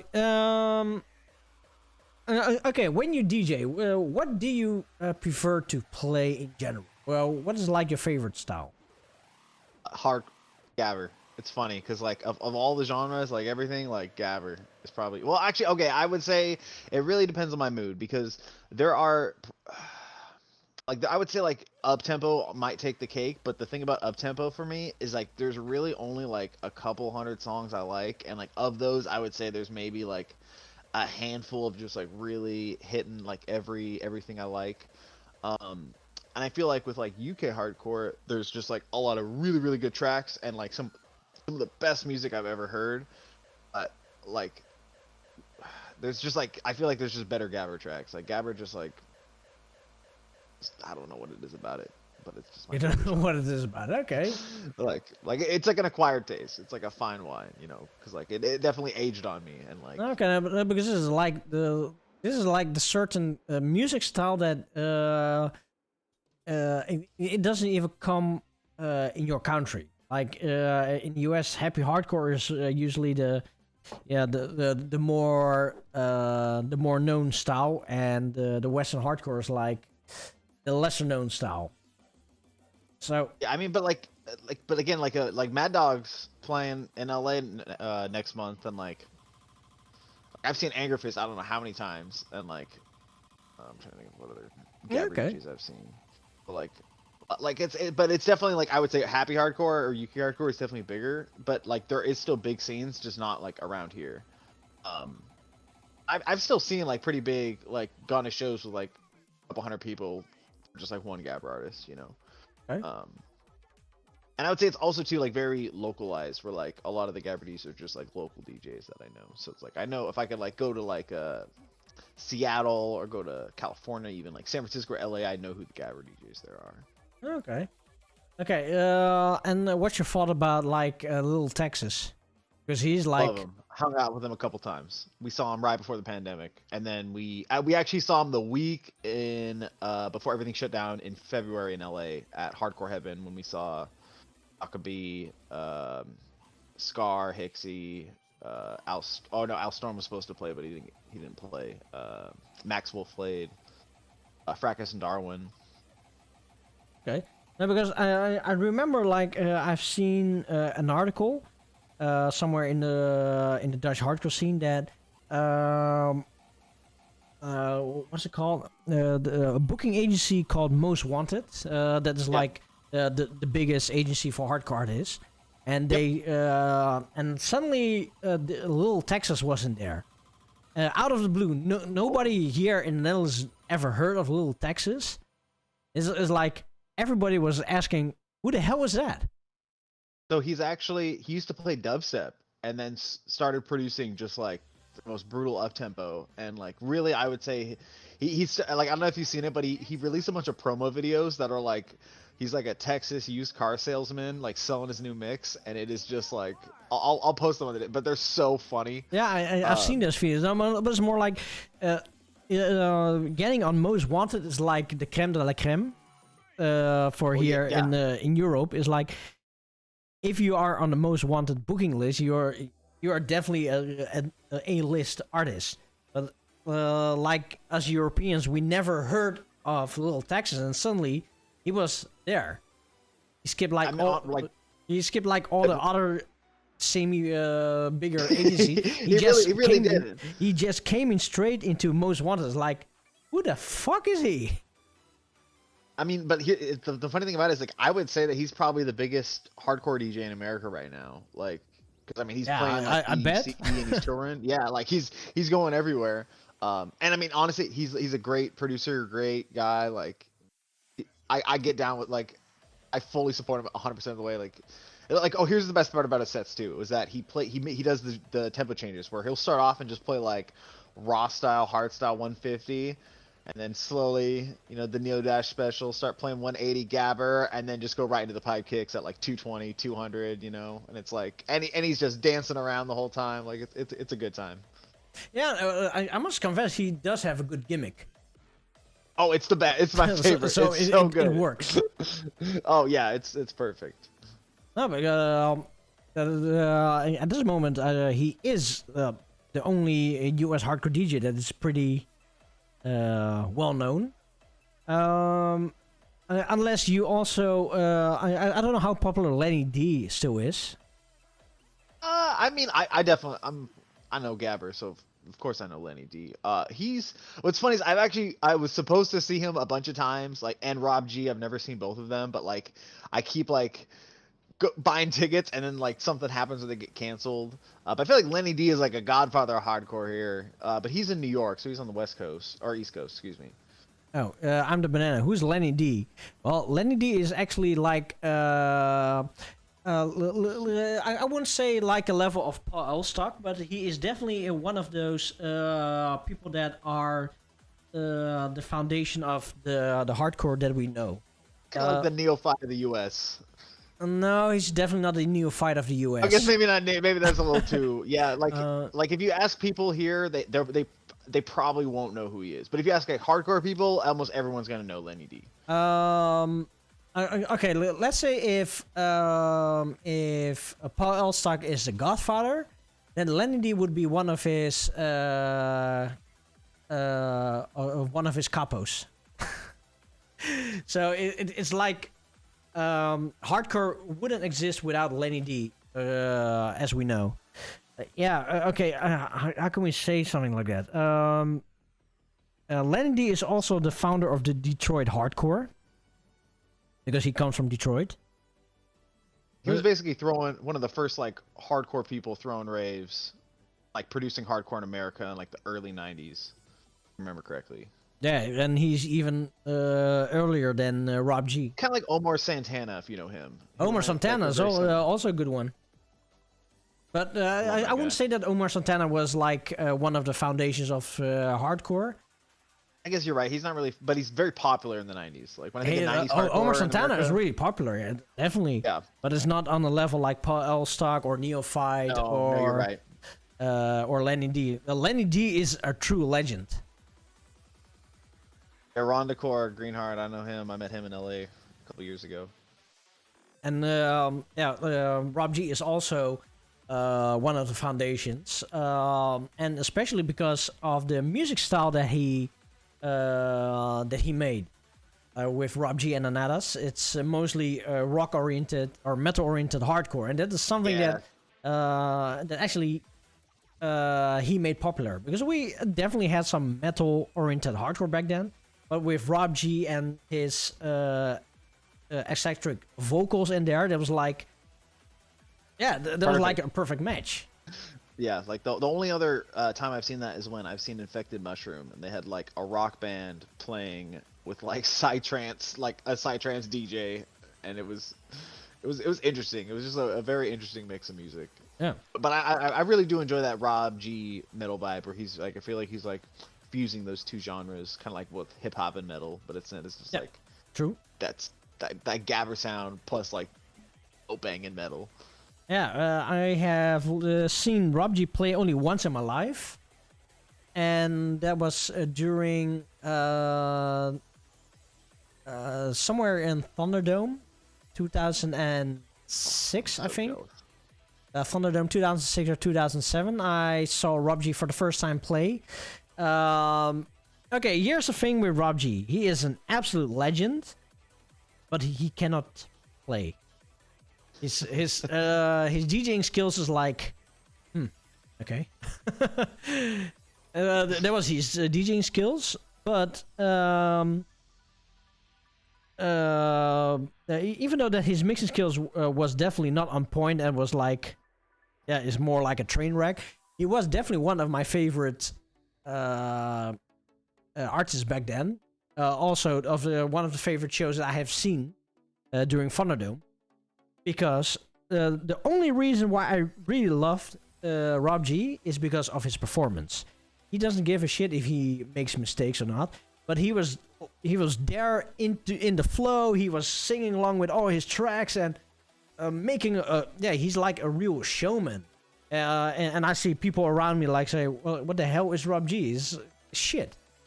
Okay, his mixing is shit. Okay, yeah, fine.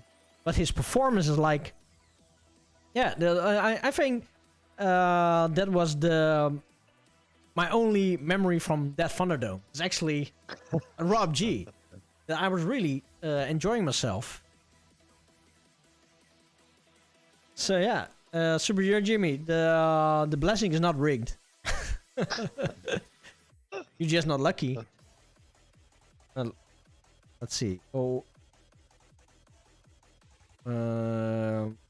where is the? Let's see. What happens if I do the blessing? Oh, I cannot. Let's go. Still need to wait 3 minutes. Yeah, I'm gonna spend all my points getting this blessing before I get VR. So, but okay. So, for how long have you been DJing for? Yeah, I wouldn't say as professional, but more as like as a regular performer. Okay, so I used to. Is that even a good word to say? I don't know, because it's funny, because like I don't really consider myself like a project. I just consider like DJ Kandicore just like myself. But then like I consider like my side projects where I play other genres consider like, you know, their own thing. But like I would say probably 2000 like 2011 to 2012 was when I started. That's hilarious. I started taking it serious. And I was playing shows like once a month, and pretty much from 2009 to 2020, I was on like a once a month raving schedule. Well, like there was never a month I didn't go to a show. Oh damn. There's more bookings than me. Well, that's not like playing every time, but like I would say I maybe like 2 or 3 years straight I was playing once a month every month, and then it kind of slowed down to like once every 2 months, and then once every 3 months, and now it's like back to once a month. Just like right before the pandemic. But I feel like just like keeping, it's funny because like people tell me that I'm like the least jaded raver they've ever met, and like a wise DJ once told me that your post jaded phase is going to be your best phase, and I'm like, well, if I'm not even jaded yet, then I can't wait for my post jaded phase. But like I thoroughly still enjoy going to shows and everything. I feel like it's just like my first time raving. Yeah, okay, that sounds good. Wait. I used to DJ also under DJ Dominate. Because I was the Dominate. Oh yeah, okay, this is a funny story. So I'm at an outdoor in I was high on mushrooms. I was like 17, and these drunk guys are like hey, like screaming at me. I'm like, oh, I don't want to deal with these drunk guys. And so like I was like, I go to my car and I walk back and I'm like, oh, what's up? And I was like, and I apologized to them, and I was like, I'm sorry, I thought you guys were just a bunch of drunk guys yelling at me. And they were like, we are a bunch of drunk guys yelling at you. And like the back, I was wearing some like high school shirt and it said like Dominate or something, and they were like, you're the Dominator. They're like, look up Human Resource the Dominator. You're like, you're the Dominator. And they just kept calling me the Dominator. So I went home and I looked at this track and I was like, this is a fucking banging tune. And like the next rave they're like, yo, it's the Dominator. So I just got that nickname, the Dominator. The Dominator. So I was DJ Dominate for a little bit. Let's talk about the Dominator. That was one of the things that actually defined hardcore.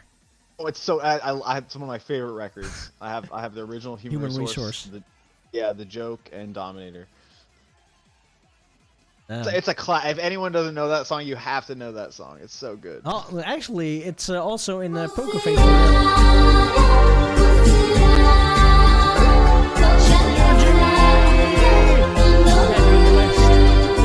Oh, Superior Jimmy got it. Superior Jimmy, you have been blessed by Masura. What did you win? Nothing. Just a blessing. You got blessed, dude. Masura blesses you. It's a scam. Well, actually, what I was thinking is to give like some kind of Discord title for the one that has been blessed. Banana will not stand for this. Oh, Well, others I can send like. Where's? I don't know even where it is. I can send a sticker if you want. For every blessings, you can win a sticker. No, it's not a Decimal Sound sticker, actually. It's a Jayco Life sticker. There's actually one. Oh, for the people that haven't seen it yet. Wait, sorry.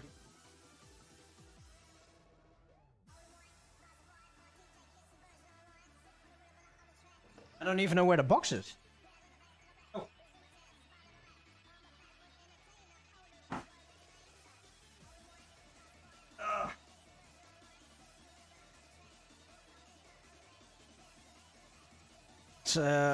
So, a while ago, I have like printed out these kind of stickers. Oh, okay, you don't see it. Wait, let's do it on the main camera. So I printed out like actual Jayco Live sticker. So if you want, I can send you this as a blessed being. Oh, great question, Yo Jimmy, Super Yo Jimmy. I went by DJ Aquatica for like, I think maybe like 3 bookings, and then I was like, I think I hate this name, and then I went by DJ Dominate. And then I just went by DJ Kandicore. But the funny thing about Kandicore too is that I found out that there's an Australian DJ Kandicore, but he spells it Kandikore. Then a couple years ago, I had another DJ Kandicore with a K follow me on SoundCloud. And then I found out there's like another DJ Kandicore spelled with a K from Denver, but he changed his name. But I'm the only one who spells it with a C, so I feel like I have that right to my name. And also, I want to cover. I did not even know this other. I just like was like, let me look up my name on other things, and like I was like, oh, like my username isn't taken, and then it was like, what is this? What is this mix from on YouTube from this Australian DJ? And I was like, holy shit, there's another one. and the funny thing about my name is, I was on Tumblr, and I was like, let me think of a name, and I was like, Candy Kid. I was like, oh, Hardcore, and I was like, let me combine them, and I was like, Kandicore, and I was like, boom, that's it, easy. Not even Candy Kid. What's that? Not even Candy Kid? Oh, well, I mean, I have a Candy Kid tattoo, but there's also a DJ Candy Kid I know. So I was like, I don't want to take his name, so then your name is Kandicore. But is it... okay. Because I am confused with one thing. It's, do you call yourself DJ Kandicore or do you call yourself Kandicore? Kandicore. It's funny, is like, I don't realize, like, it's funny because people would just call me Candy. People would just be like, Candy. And I'll immediately know it's me, but I'm like, I'm not used to that name. No, it's more like because some artists, they really call themselves DJ. Like, yeah, it's like I don't, or like DJ DJ Play D-E-E. or so. Yeah, exactly. Or like DEEJAY, you know, so and so. Yeah. But yeah, I'm casual. Like, it's fine. Okay. You don't know. I don't think I've seen a DJ spelled that way, but I can't tell you how many flyers I have of people misspelling my name, and it's absolutely hilarious. Yeah, I also misspelled his name once. Like it always happens, and like. But I did Kandicore with a K. Yep, it happens. Yeah, and DJ Candy Kid's fucking amazing. What's funny is we met at HTD and we met at the pre-party in San Francisco. It was like, oh, I'm Candy Kid. I was like, oh, I'm Kandicore, and he was like, we should get a picture, and I was like, fuck yeah, dude, let's do it. So the kid has met the core. Exactly. So let's see. Yeah, it's like because my Twitch handle is DJ Kandicore because someone got my name for someone with no followers. I'm like, damn. But my handles are either DJ Kandicore or just Kandicore. Okay, now because I actually had an artist once. And I put his name without a DJ, and he especially asked me, my name is DJ blah blah blah, and I said, okay, sure. I always find it funny when people are like get like super pissed off. Like there was like one artist, I'm not gonna name him, but he got like really mad that we didn't like capitalize his name, and I was like I guess I didn't know to capitalize everything, and he was just like, you gotta change the flyer and fix everything, and I was like, oh, that's part of the gimmick. Yeah, I mean, I get it. I get it. Oh, the same thing like with Paul Elstock. Back then in his Happy Hardcore days, he called himself DJ Paul. Paul, yeah. I was Not even that. DJ Paul Elstock, but yes, sometimes DJ Paul Elstock, but mostly DJ Paul. And Well, that's they'll mention that in lyrics. DJ Paul, yeah. DJ Paul. Yeah, exactly. I always wanted that. But yeah, but of course the DJ name was more like a gimmick. But his DJ Paul is more towards the happy hardcore style. And then when hardcore died back in 1999, he didn't want to return back as DJ Paul, so he just came as Paul Elstock. Okay, I always want, because like my favorite part is like the Rainbow in the Sky vinyl I have. It's like Die Like a Pig and like all these brutal stuff. And it's like Rainbow in the Sky, and it's just like I love the contrast between the two. Yeah, well, Rainbow in the Sky is actually it's a cover. I did, yeah. The original I do enjoy, but I'm like I think Paul Elstock just like killed it with that remix. Yeah. I don't know if you have seen it, but on the Discord channel in the where was it? In the music chat, I think. Yeah, in the music chat, you asked me about the Mikado and the cassettes running around. Yeah, what's funny about that is I've been watching the old stream and I'm like an hour and a half in, but I'm loving it. I'm gonna after J-Core Life, I'm gonna finish it. Because like I'm like super into like the history of all this and whatnot. And I feel like there's so much like lost or just like knowledge that you don't like understand, or like even like me, because like I started going to parties in like 2009, so like from like the early 90s, like almost 20 years, there's like stuff I had to learn and whatnot. And I was very curious about. But like yeah, like that. Is it Mikado? I think is what it was, right? Yeah.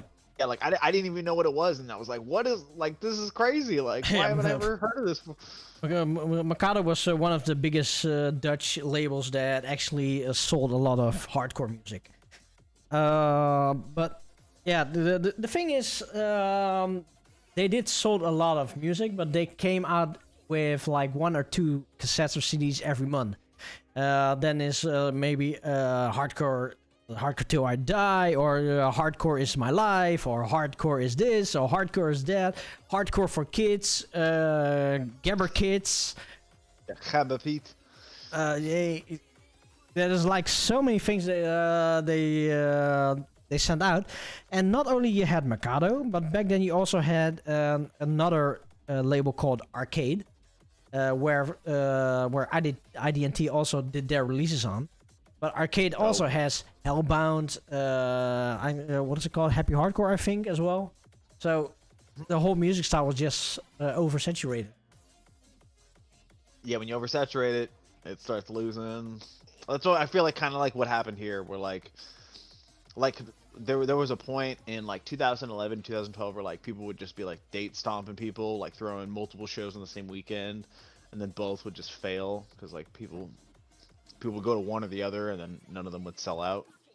But also like too with the rave scene and like the music scene, I feel like it's just like a wave. See, like there's an ebb and a flow, and it's just there's an up and a down, and it's never just gonna be like flat. It's always gonna be like moving one way or the other. Yeah. And I feel like too with COVID, like it's just got everyone who's in it is in it, and then there's the people that are gonna wait till it's all over. And I know that once this is all over, like people are gonna come in droves. Like everyone is gonna be out and about. Yeah. Well, what I am kind of happy is even though with the tracks that has been oversaturated, and also the tracks that made the hardcore perish away into an inevitable death. I am happy that those tracks, and I'm talking like the Party Animals and like with Huckabar, with those kind of tracks, that people still enjoy listening them, even though it's like 20 years after. But now it's acceptable. It's funny because like I had a friend, Little Terror, come over. We played a vinyl set, and like growing up, he was like a vinyl gabber DJ here. But he's like 10 years older than me. And so we were like going through my vinyl, and I pulled up my 3 Steps Ahead It's Delicious, and he was like, "Oh my god, like I love this album." It's like, this is the first Gabber track I heard where they weren't talking about killing or murdering people. And I laughed. But like, you seriously have that vinyl? Yeah, I have that. It's my most prized possession. My cherish friend it. Seriously, cherish it. My friend got really drunk and spent 300 euros on it and sent it to me.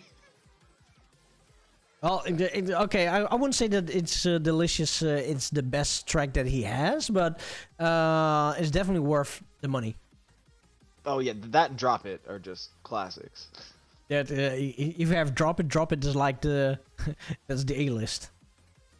I'm getting that white label from one of the J-Core peeps. Shout out to whoever messaged me about. Oh, that. seriously? I've been eyeballing. Yeah, because like I've been eyeballing it, but they're like it was like 220 euros plus shipping is like the least amount, and then I found one that was like 100, and I was like, I'll spend $100 on this. Oh, nice. So so somebody from the community actually sold you. Oh, nice. Exactly. So I can finally get Drop It because That was really nice. Easily. Oh yeah, Yes. I see the Deaf Minions here as well. He's also a Dutch guy, and yeah, he knows the history as good as good as us as me, because we were in it. So yeah, he said Hakkabar was fun, but it kind of killed the scene.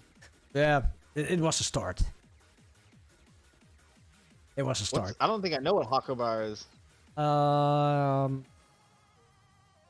Daar is Gabbertje. Daar is Gabbertje. Okay, yeah. It's I basically like Haken and Zagen, right? that's even worse. Okay, I get that. Okay, so what's funny is the first like international artist I ever met was Triple Star, and I got to open for him in Spokane, Washington. And what's funny is I was like, Triple Star. He played in America. Oh, yeah, that's... I remember he did play in America, and there he met his ex-girlfriend. Yes, I was there with them, and I was like, because it was weird, because I was always like, are they dating? And then they were like, I think so, but I don't know if they're still a thing. No, they are but I was definitely like trying to speak. Okay, that's hilarious. Like I was like trying to say Dutch stuff to him, and I was like fucking up, and he was just like schooling me on like how to say chaba and like all this other stuff, and I was like, okay, I gotta listen to this guy. But he was like talking about how like Chaba Pete like just like destroyed the scene. It was the absolute worst for the Dutch people. But I was like, I'm gonna be honest, like I do like me some Haken and Zagen. It's just it's a ridiculous track, but it's I don't know. I like that cheesy shit, you know. Now I'm wondering, do I even have the single of it? Wait, let me see. Give me a sec. Oh, what's up, Corona cunt?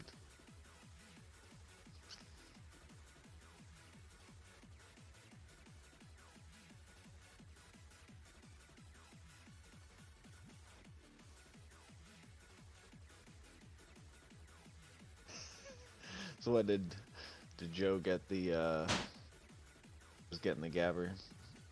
Oh, the weather it is 40 degrees Fahrenheit. I am going to show everybody something that I'm not really proud of. But let's see, I have my CD case. Oh, it's a heavy-duty CD case. Yeah, back then this was like the shit.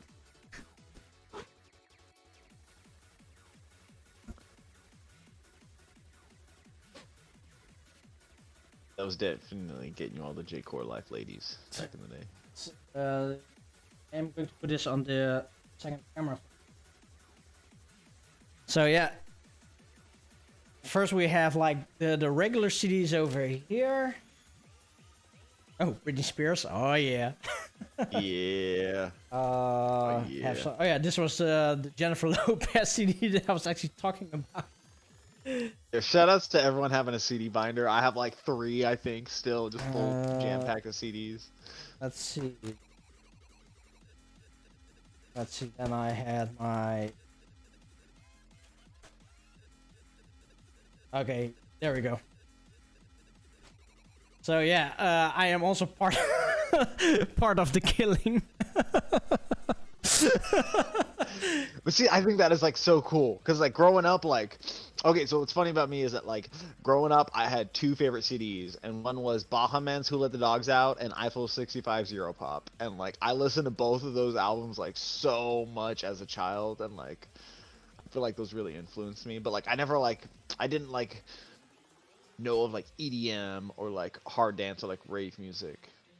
like the 90s or Oh, whatever. and, But, like, I eat this shit up. By the way, this track, "Love You Hardcore" from Gabber Piet, is actually quite decent.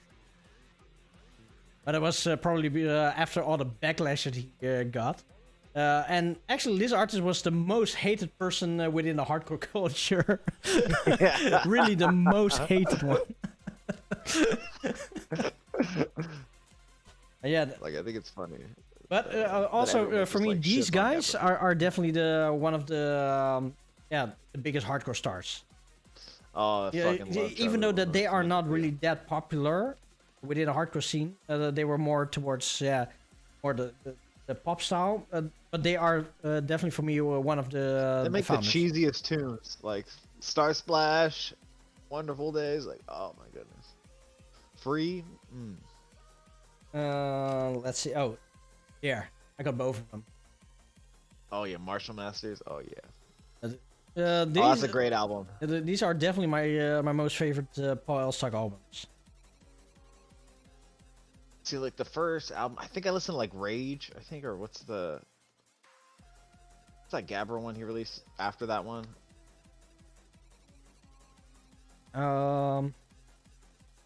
Yeah. Let's see. This one, Hardcore State of Mind, or Offensive? Offensive was what I was thinking of. I also had both of those CDs. But yeah, this is more like my hardcore CDs. Super cool. I also have still my Phonodomes. Oh, that's so sick. So I pretty much stopped collecting like several years ago. Oh, that enzyme. Oh, here. This is definitely one of my favorite CDs out there. Promo. You know, yeah, Promo played in Portland a couple years before I started raving. I'm low-key bummed I missed that. If you screen. Oh, Def Minion. Back then I was also a big fan of RTC. Rotterdam Terrorcore are definitely. I love Rotterdam Terrorcore. They are definitely my. I was really fan of Rotterdam Terrorcore back then. Okay, here's a funny story. Some of you know that I also have a show at Hardcore Radio.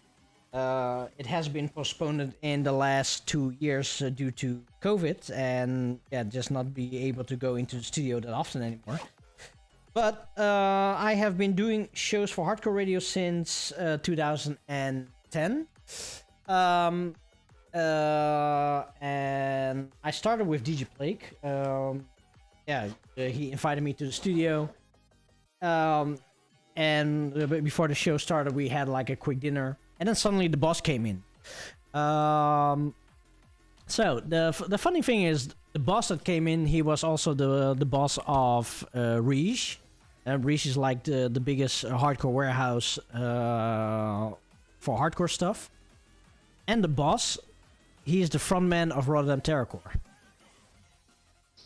That's super cool. So I pay so much money to see Rotterdam Terrorcore.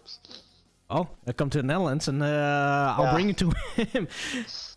So and the funny thing is since I came there to the studio, he became my boss as well, sort of.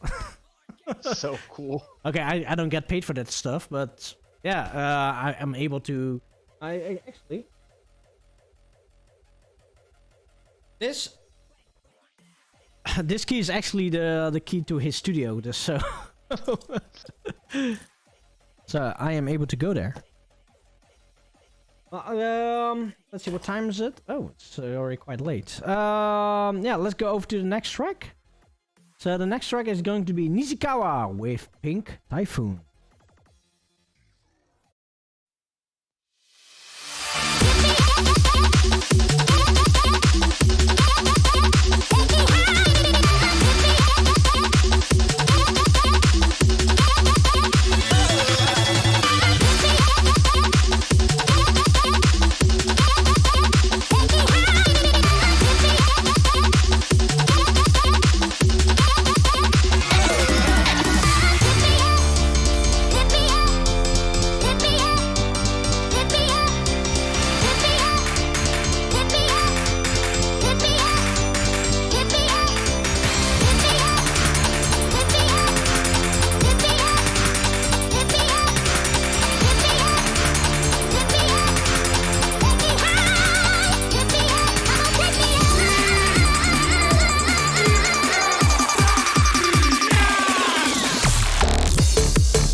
that was Pink Typhoon by Nishikawa.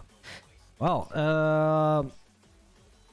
yeah, as I just said to Kandicore, oh, this is the wrong screen.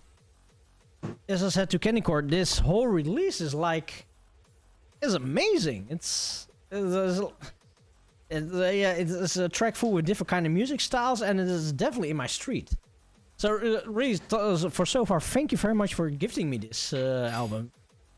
This is actually an album that I never knew existed. And then again, there are like so many more hundreds of different kind of releases and don't know that it's existed. funny because like I feel like there's so much music out, and like I've really taken, like, I will admit, like maybe like 5 or 6 years ago, people like would ask me for music. I was very much like, find it on your own. Like, I'm not gonna share my stuff.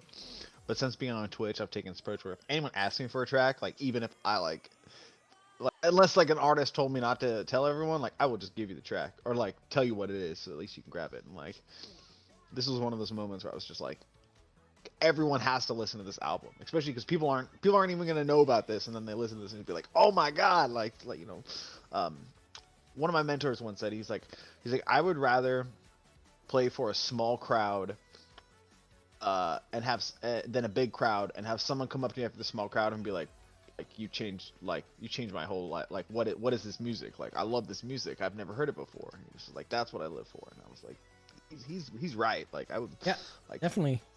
Oh, that's a thing that, oh, just like, first of all, thank you very much for joining into today's show. I hope you had enough of I hope you had fun. For now, have a good night's sleep, and good luck with whatever you're doing for tomorrow with your work. So stay safe, stay clean, and most of all, stay J-Core. No, but that's definitely 100% that I agree with you. The thing is, back in 2010, when I was somewhere nearing the peak of my J-Core DJ career, at least I thought that was the peak of my J-Core DJ career, I always wanted to play for a big audience, and yeah, you know, this is so cool. Yeah, what really cool to play for 400, 500, 600 people. But then I met DJ Plague, and he said to me, you can better play for a smaller crowd with people that actually are coming for you than a big crowd with like 500 people, and they just come there for a party. It's 100%. Like, it's just about that experience, and like when you know, like when you play a set and everyone knows every word of your songs and everyone's getting down to it, it's just like different than just playing to a big crowd. No, because ever since he said that, because me and Jimmy, we are doing Decimal Sounds together, and we always play for conventions, and on conventions there were like always 200, 300, 400, 500 people in the hall, and that is already quite big for Dutch conventions. And then whenever we gave our own party, we always only had like 60 to 100 people coming to us, and there's like a huge difference. Yeah. But back then I thought to myself, why can we not get like at least half of them?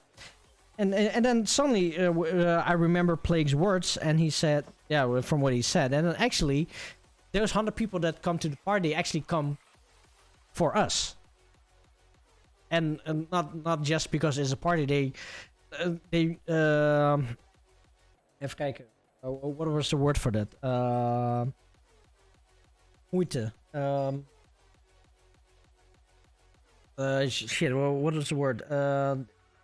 They really need to do their best to come to the party. Because usually, if you go to a convention, it's the party is over there already, and you can go in and go out whenever you want.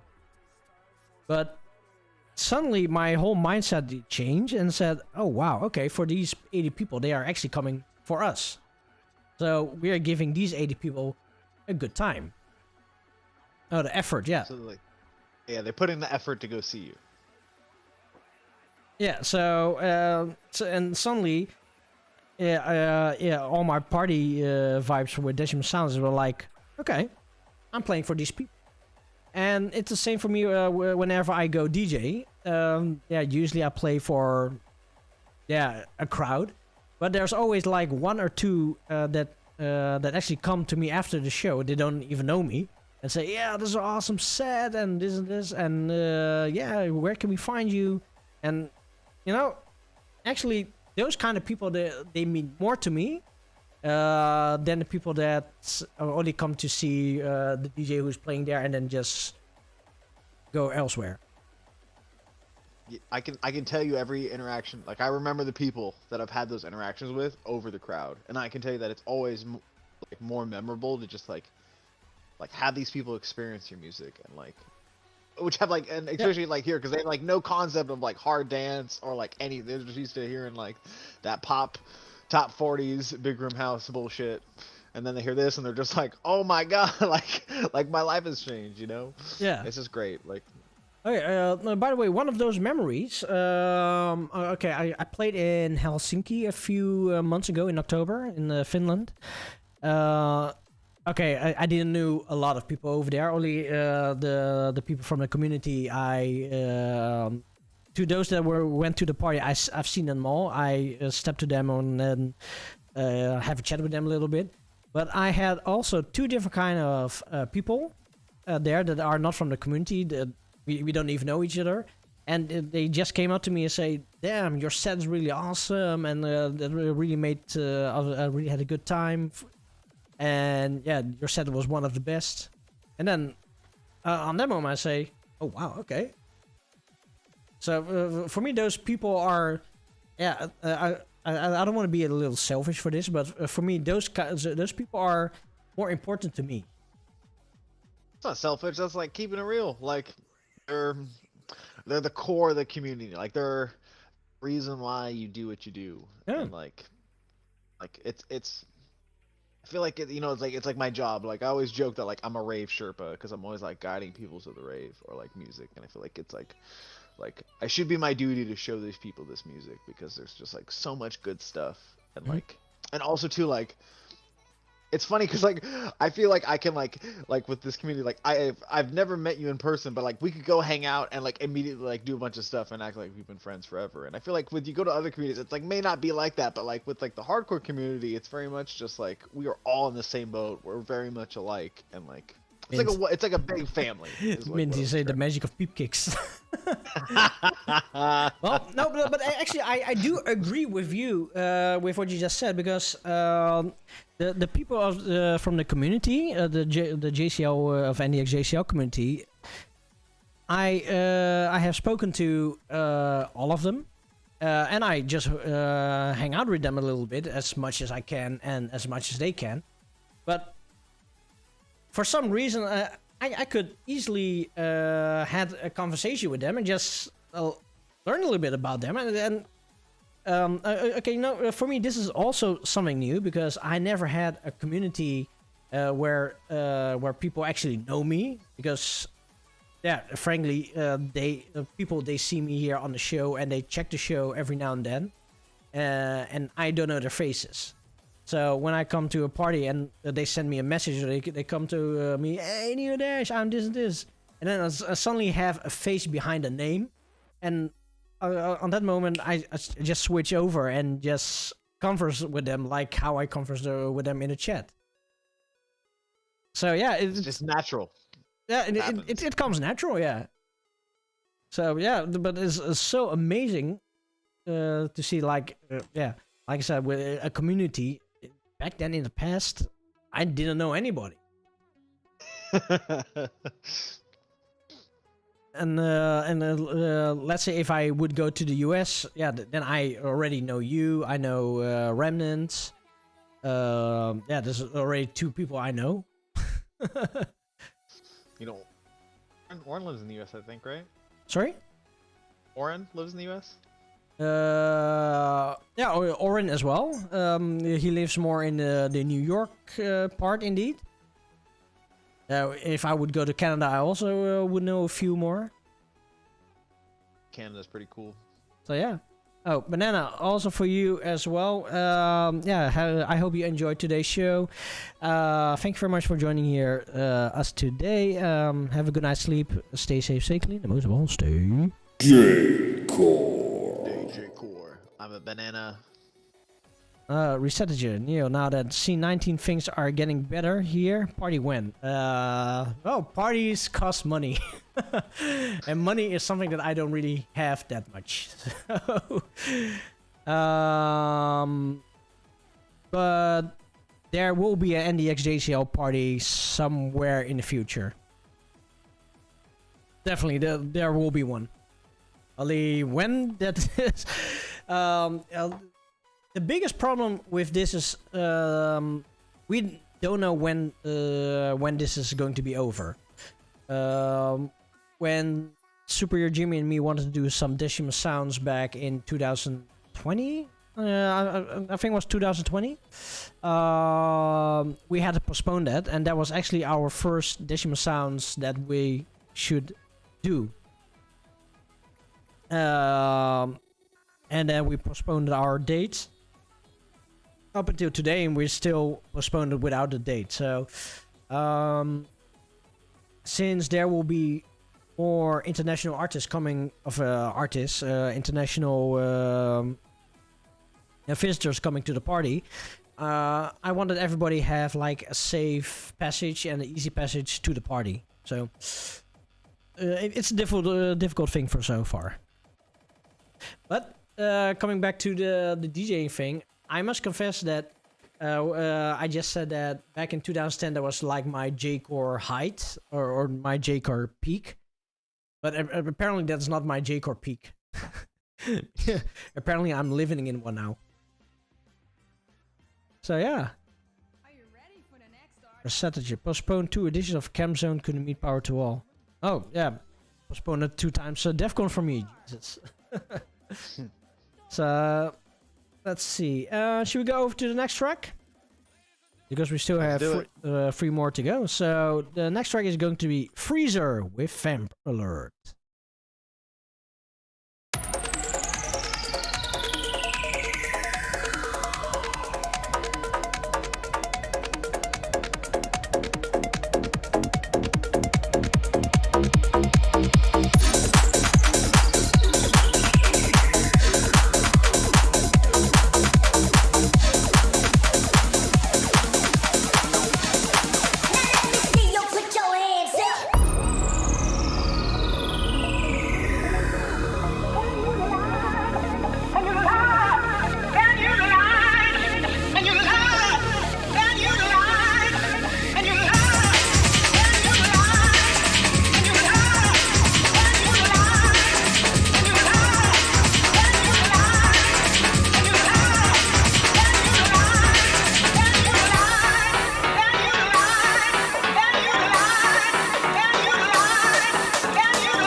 So this one was, or what is it called again? That was Freezer with Vamp Alert. Vamp Alert. And holy shit, this track is fire. Yeah, this is probably one of my favorite tracks that I heard so far. So, another thing I've been digging about these core ones, that like there's different genres in them, but they're all just kind of like, you know, like it all sounds very similar to J-Core, but like that was like hardcore, that was hard dance or like hard energy. But I feel like you can still just mix it all together and it just sounds so good. damn, yeah, indeed. So, oh yeah, Mint is asking what happened to Kandicore version 1. Well, there was a thing that I also looked at before. And if you look at the name here, let's see, down there, you see Kandicore 2. So the number 2 is actually kind of well placed today. Oh, and and then Banana's asking what happened to Kandicore, and what happened to Kandicore? Or is it me? Is my internet connection? No, that was weird. It just said I got logged in on another device. Oh shit! Can you hear me? The blessing has not been heard. So can we have like a second blessing today? Because Jimmy has the first one.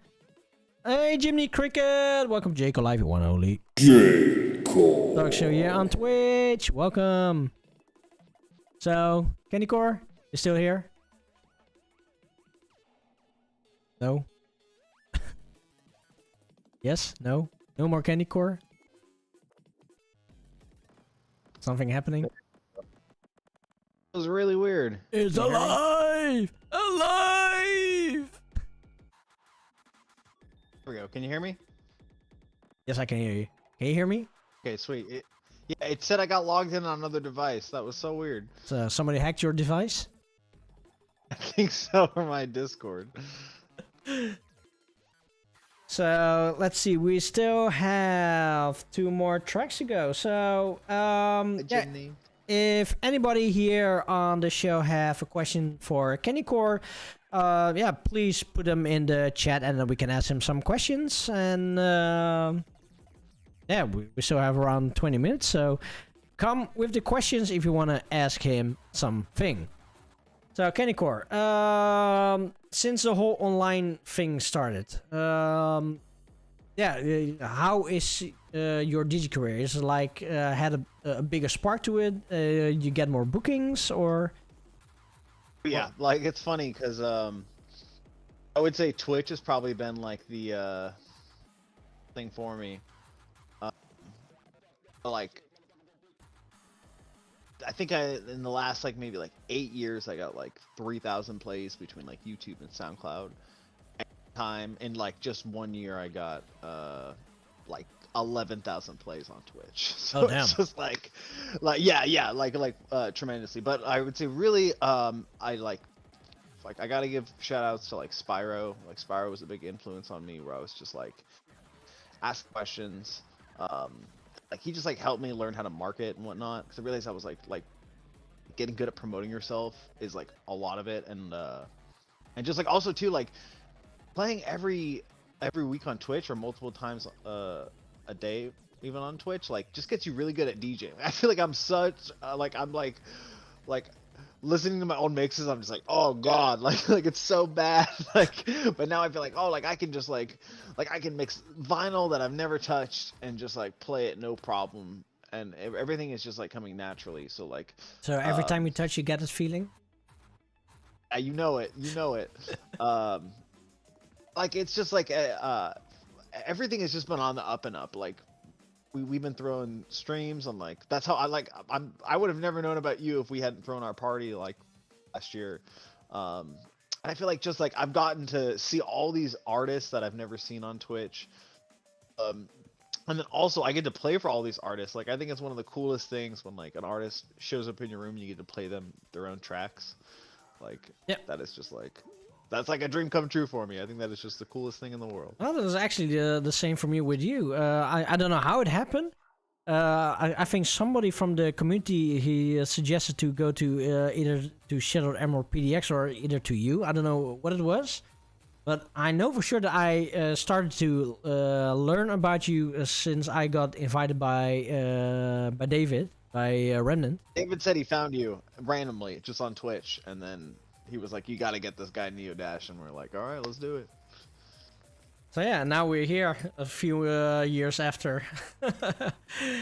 Okay, we have 2 questions so far. So the first one is from Dev Minion. What is your view on Terror and Speed? Okay. Okay, so what's funny is I've actually been a huge DJ Plague fan since I was like 18, so like 11 years ago. And I took this approach where I was like, if I'm really gonna go head deep in hard dance, I want to learn hard dance and learn all the different like styles of it. So I found Terrorist Never Miss by DJ Plague, and I was like, this is fucking dope. I was like, I don't think I'm ever gonna play this out, but I was like, this is some straight fire. And it's funny, it's like I really don't listen to speedcore or terrorcore. Hate it, and I think that someone told me this a while back where they were like, there's good music. I don't hate any specific genre music, and that there's good music in every genre, but whether whether you like 10% or 5% versus just like a handful of tracks. So a good example of this is like, I fucking hate country music. Like I think it's god awful. It's the worst music out there. But there's like 1 or 2 songs I'm like, okay, I gotta admit I do like it. Like it's fun to listen to. And I feel the same with dubstep. Like I really don't like dubstep very much. But there's like 1 or 2 tracks I'm like, all right, this is fine with me listening to. And that's how I feel about speedcore. I would say I like terrorcore a little more. Okay, but I definitely prefer. but another question in between. What do you consider speedcore? See, I would say probably anything over 300 BPM. Oh, okay. Because like I found that playing up tempo at 220 or 210 is just that sweet spot. Like I think it's funny, 200's a little slow, even 205 is a little slow. But like once you get to like up, it's just like it's very rare that I'm like, oh, this speedcore track is good, but I don't hate it per se. Okay, I no. just don't. No, Kind of like psytrance. I never go out of my way listening to it, but I don't, it's alright. Oh, okay, no, this is because like Plague, he called speedcore tracks above the 220 BPM. So that was for him already speedcore. So that's why this is my question. What do you consider speedcore? And that is very interesting because like I guess if I listen to something, I don't. Let me play some up tempo at 230 and see how that sounds. Because like I don't think I consider that like speedcore per se, but I know it'd be playing, like definitely is no, because his label CSR is called Canadian Speedcore Resistance, and the reason that they call it speedcore is because it's faster than hardcore. But back then I didn't even know if he knew about proper speedcore, like what do you have here with 300, 400, 500 BPM. That's what we do consider speedcore here in Europe. Yeah.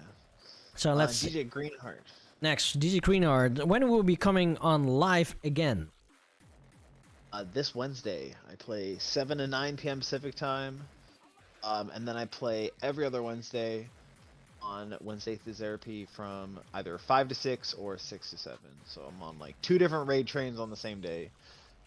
And then I play every Friday from 6 to 7 p.m. Pacific time. And every Sunday from 9 to 11 p.m. Pacific time. So you play quite often? I play 3 days a week, 1 week, and then I play 4 days a week, the other week. And this is all on Twitch?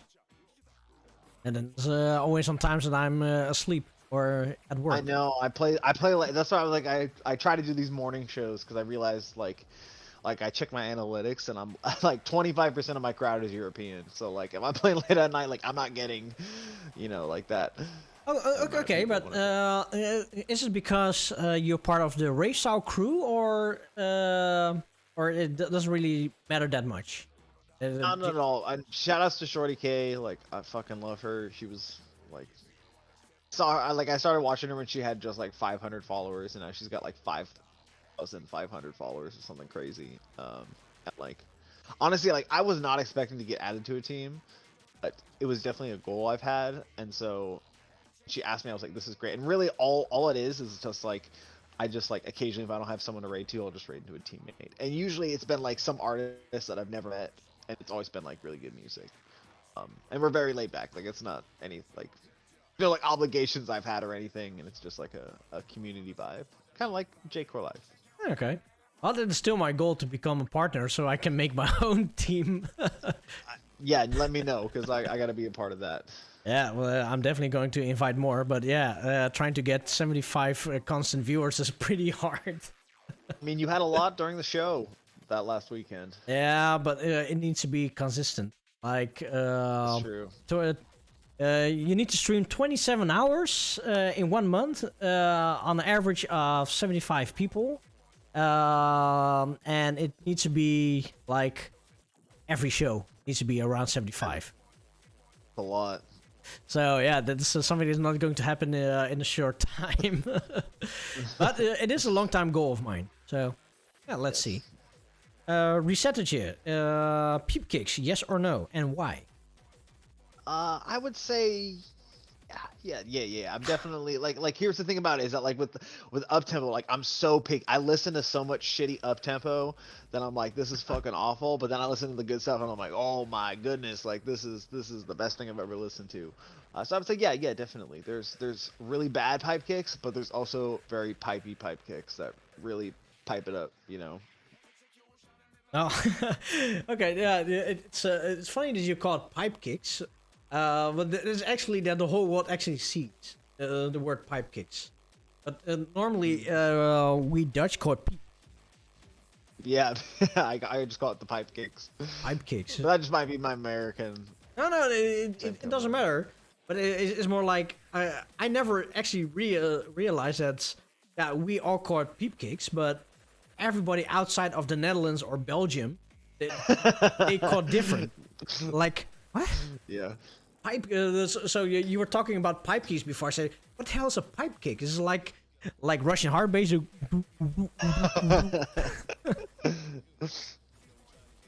but yeah, okay. It's funny. Let's see. Any more other questions? Superior Jimmy heard hype kicks. Okay, that's a different definition. It's just when Deshima Sans plays. Well, I still haven't played any peep kicks on Deshima Sounds yet. Oh, favorite Pokemon. I would say Trico is actually my favorite Pokemon of all time. And then I would say second favorite, definitely Pikachu. Pikachu's my dog. Definitely, do you have OnlyFans? No, I do not. Oh, you have multiple fans, not OnlyFans. No, I wish I had an OnlyFans, but... Oh, multiple fans? No. Hopefully in the future, though. I will let you know. Do you have a fan in the house or not? Tomato is a fruit in disguise as a vegetable. Yeah, tomato is a fruit. Tomato is a fruit. Just doesn't taste like one. Unlike a melon, it's actually a vegetable and not a fruit. I didn't know that. That's crazy. Let's see. More questions? Oh, while we're still waiting for the questions, yeah, let's check this one out.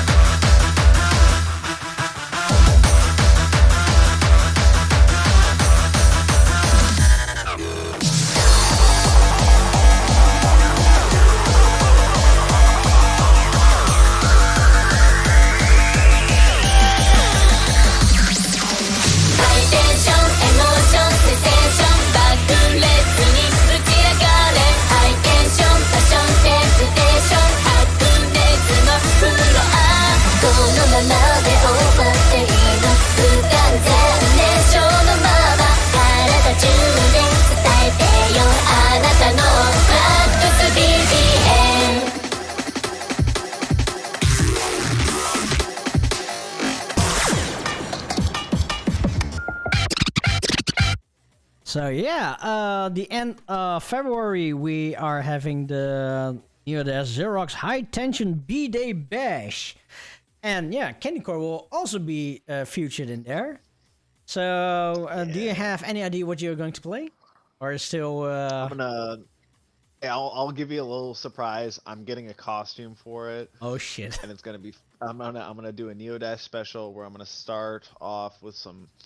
Okay, so low key, I was like, your birthdays are meant to make you feel a little old. So I was like, I'm gonna play some '90s tunes to make you feel like as a kid. And then I'm gonna progress. So we're gonna do some '90s, like 140, 160. We're gonna progress into the 170s, 180s, and then we're gonna end on some 210 pipe. Okay. I'm excited for that one.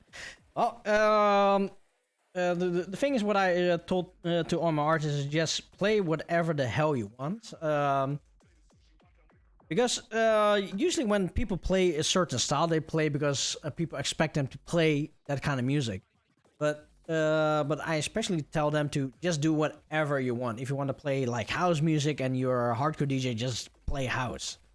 And usually those are the better sets because they can actually play the stuff that they really want to, deep down within.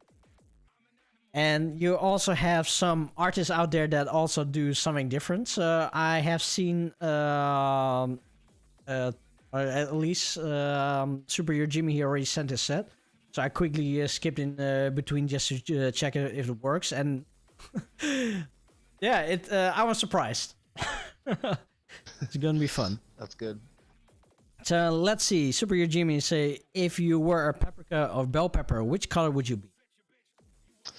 I would say I would be red because I'm red fucking hot and I'm spicy as hell. Nice. Really nice. Let's see. Deaf Minion, you spoke about vinyls. What record do you consider a must-have for any aspiring DJ in hardcore? Ooh, in hardcore, I would say, let me get the record for you. Give me just a minute. So, Greenheart, how were you introduced to Neodash Zerox?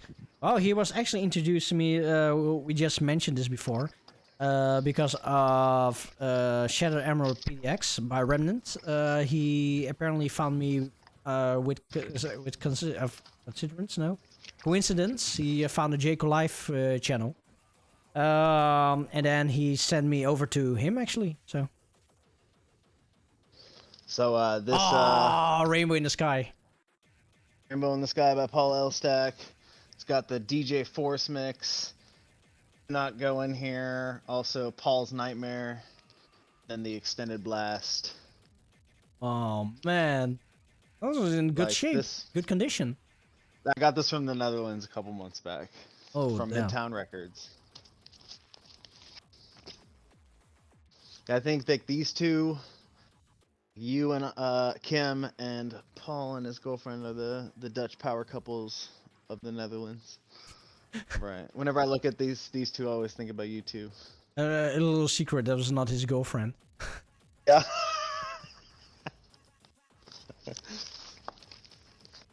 But another rumor, what you heard, that that she was involved in the relationship. Oh, it's also a little tea time. Paul Elstack tea time. So yeah, and also back then he already had a kid. Oh, it gets messier. Oh, by the way, the little girl that you see in the video clip, because I don't know if you remember the video clip. The girl singing? No, the little girl dancing. There is a little girl in there. You see her like maybe for 10 seconds. But that little girl is actually Paul's daughter. Oh, really? Yeah. So, yeah. Yeah, good choice. No, seriously, if you come over to the Netherlands, I would definitely bring you to the Reese warehouse, and then I can let you meet RTC. And they also have dream come true. They also have some vinyls up there. Maybe you can find some gems. Oh yeah. I actually kind of think of it. What's his name again? Flapjack. He was in the Netherlands as well. Well, like 3 years ago. And I also brought him to the studio. And nice. and even before he went to the warehouse, and I think he also bought some vinyl records. Oh, I know Flapjack. He's the homie. Flapjack is awesome. Oh man, Yeah. Flapjack. The first time that I seen him play on YouTube, it was sort of like, whoa, what the hell are you doing? Playing with your feet, playing upside down, and I say what? And then he actually did it in a hardcore radio studio and during the Rave party, and I was say, oh wow, that you can actually DJ like this. This is amazing. I really never seen an artist do something like that. Only other artist I've seen do that is a guy named Donald Glad, and he would like DJ with his dreads or his shoes, like just like do some wild stuff. But he would only play like house music and stuff. What's funny too about Flapjack is I met him at Burning Man, like just like randomly, just like cruising the playa, and then like a couple months later he started like doing shows, and then we got to see him play a bunch. Okay, cool. Let's see. Do we have any questions? Oh, Deaf Mini wants to come along. Well, sure, Deaf Mini, you can come along. So no other questions anymore for Kandicore? Because looking at the time, we're about to, yeah. How you call it a word? Not pipe down, but yeah. The thing is, I know the Dutch word for it, but I don't know how to pronounce that in English. Een eind aanbreien. Yeah. Well, we're coming to an end. Yeah. And the climax. To knit an end to it, yeah, but not the literal description. Een eind aan breien. What? Oh, yeah, we're about to call it a night. Okay, yeah. Okay. What? Or wrap this up. Greenheart, the last question. Do you have any live performances? Yes, I just played in Portland last week, and then I'll be playing with Jiminy Cricket in Denver next month on February 27th for February Fondue. And then I should be having some more bookings in Seattle coming up this year, and then on the East Coast. So stay tuned, because I'm stoked. I'm hoping I get to play in the Bay Area or LA soon. I've never played in California. No, okay. I never played in California myself. Oh, I've never been to the US before. Damn. Yeah, California dreaming indeed. Superhero Jimmy, last question. How was this experience for you? Oh, this was a dream come true. I'll let you know that. And somehow I think, how can this be a dream? It's like we only have like around 30 viewers, 26 right now. We had 30. Joe? Oh, but it's more like, how can this be a dream? It's like a really small show with... oh shit, the wife is turning around. So Joe, you got to remember, life is all about perspective. And so one's perspective is going to be different depending on how they live. Now, for me, this is everything I look forward to on my Mondays. So every Monday, I'm going to go in here, I'm going to make sure I watch J-Core Life. Now, everything I'm looking forward to on Mondays, now I get to be a part of, you know, and that makes it extra special, you know. But even though this is just might be your daily job or even like work or, you know, like just, you know. Oh, okay, that's a perspective that I didn't even had in mind. Actually, everyone's gonna be different. That's what's great about perspective. It's so subjective. J-Core Life is very subjective, but for me, it's my favorite part of my Mondays, and I'm so happy and thankful you got to have me on. Ah, je hebt gelijk. Shit. Yeah, no, but okay. I must be honest. I didn't really think of that perspective. I look more like, okay, maybe it's like a waste of time, especially for you, because yeah, you're not a European yourself, so you need to take a day off just to be here. I really did. I took a day of vacation just to hang out with everyone today. And you know what? I'm so happy I did because I had so much fun. No, don't get me wrong. For me, this is definitely really fun because I've known you for like 2 years now, and this is actually the first time that we have a two-sided conversation. Okay, we have two-sided conversation on Discord, but this is like the sort of face-to-face. So it is different. And for me, it's definitely a good experience because I get to know you a little bit more. We'll talk about music and talk about J-Core life because J-Core life is life. That's right. Living your best J-Core life. Living my best J-Core life. Thank you, Jimmy, for that. That was Jimmy. That's actually a good one. Oh, by the way, Def Minion. I still have this one as well. Indeed. Oh, by the way, I don't know if you noticed, but it's now what's it called? It's mirrored for you now, but this is CSR Fuck It All from This Is Terror 15. Wait. Nice. And the best thing about this CD, wait, I'm going to turn the camera. Best thing of this CD. Oh, of course, you don't see it. Let's see what happened if I zoom it.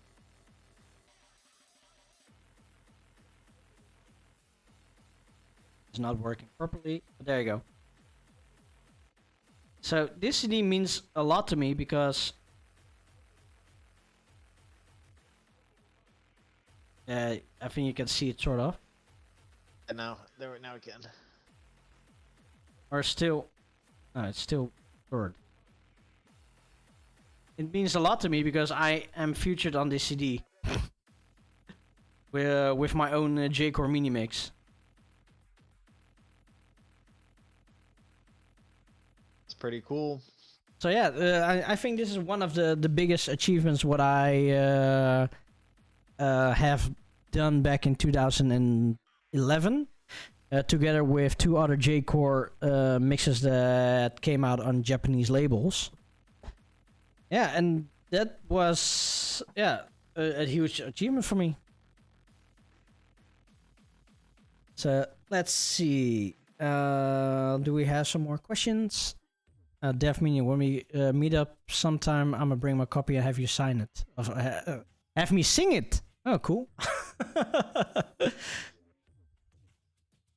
Yeah, sure, no problem. I can sign it for you. Hell, if Plague is here, I can even introduce you to him. So yeah. Super Jimmy also has one of those. The last track you put in a mix, absolutely loved it. Oh, was it my track? Oh no, that was not my track. That was from MIDI. Yeah, that was absolutely cool. So yeah, if there are no other questions, then then I think we have to say goodbye to Kandicore for today. Yeah, Kandicore, it was a huge honor to have you on the show today. Yeah, it's been really delightful. Is that a good word to describe? It's been so much fun. Yeah, it's really delightful to have you here. Get to know you, talk to you finally in person, and yeah, I don't know. These kind of interviews really always mean a lot to me, as I learn more about the people, about the community, but I also learn more about how the views are from other people, from other perspectives, and also learn about your culture and your party culture in general. So yeah. You know, this is what we want to do with the show is, even though it is a music show, it's also sometimes have an educational purpose to it, just to make the scene bigger than it already is. Well, the scene isn't that big anymore, or it's so-so, but it's scattered. But fragmented. It's fragmented. We still here. But yeah, it is my goal to have a big community together that can help each other, learn from each other, and eventually maybe even party with each other on some extent of level of extent. if everything goes accordingly, I will be going to Europe this year. I'll let you know if I go to the Netherlands. If you come to the Netherlands, definitely send me a message. The guy can show you around some places. So You'll yeah, have to take me to Maskaji. Oh, sorry. You'll have to take me to Maskaji. Oh, Maskaji. Why? Why you want to steal the sign? Oh, you know it. Well, actually, talk about Maskaji. A friend of mine, he actually lives in a village next by.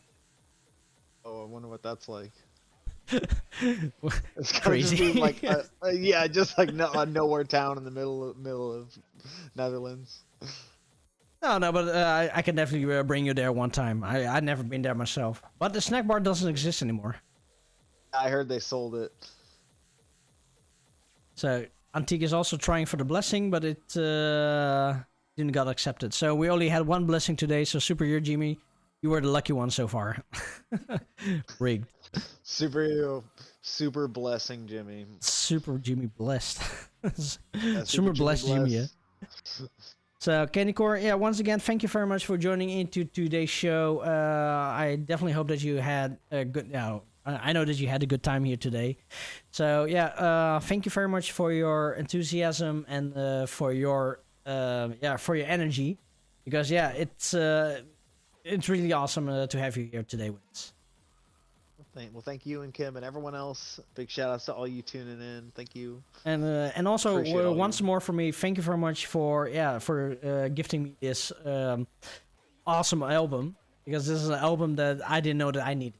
So everyone needs to get this album, please. Like, I'm happy to share it with everyone. And the thing is that even Kim likes the album. so if she likes the album, that means there's some good J-Core stuff. So yeah, any last words you want to say out to the chat, listeners? Say, I don't know if I have any advice, but I would say just keep being yourself and have fun. Make sure you're having fun, and grind. Like, hustle hard. That's my best advice is just keep hustling, keep grinding, because eventually you'll get there. Grinding can be tiring sometimes. But I definitely agree with you, Dad. So yeah, once again, thank you very much for today, and we are going to the next track. So the next track is going to be Takumi with Rave Stallion.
So that was Rave Stallion from Takumi.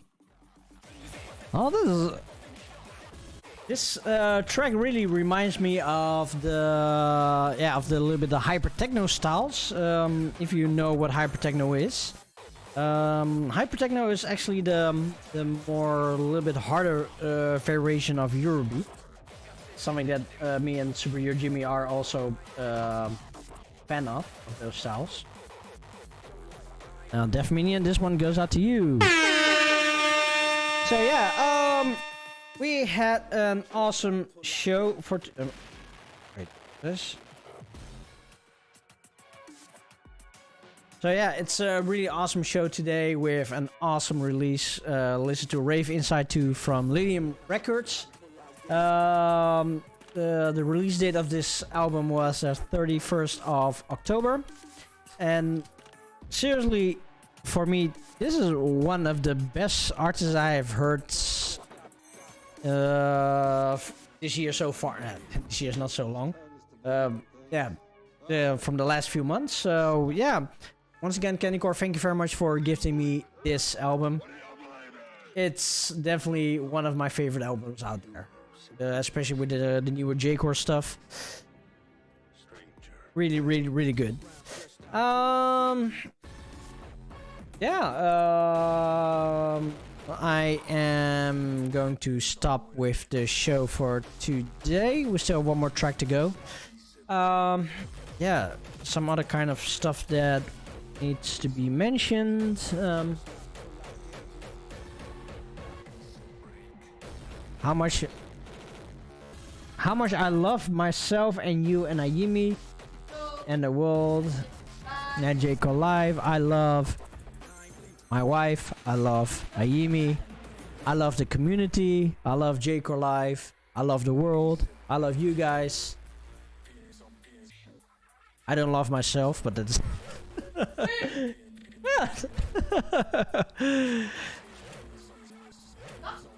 yeah, don't throw the slipper. Jesus. No, but seriously, I love you guys, and this community has brought me a lot of joy. In what kind of sense? Well, I have mentioned this already a few times, and the longer time viewers on the show, they know this already. But I started the J-Core Live because there's something in my life that I missed, and I didn't know what to do. J-Core Live was also a project that I had planned for since... Ja, gaat het aan Jimmy?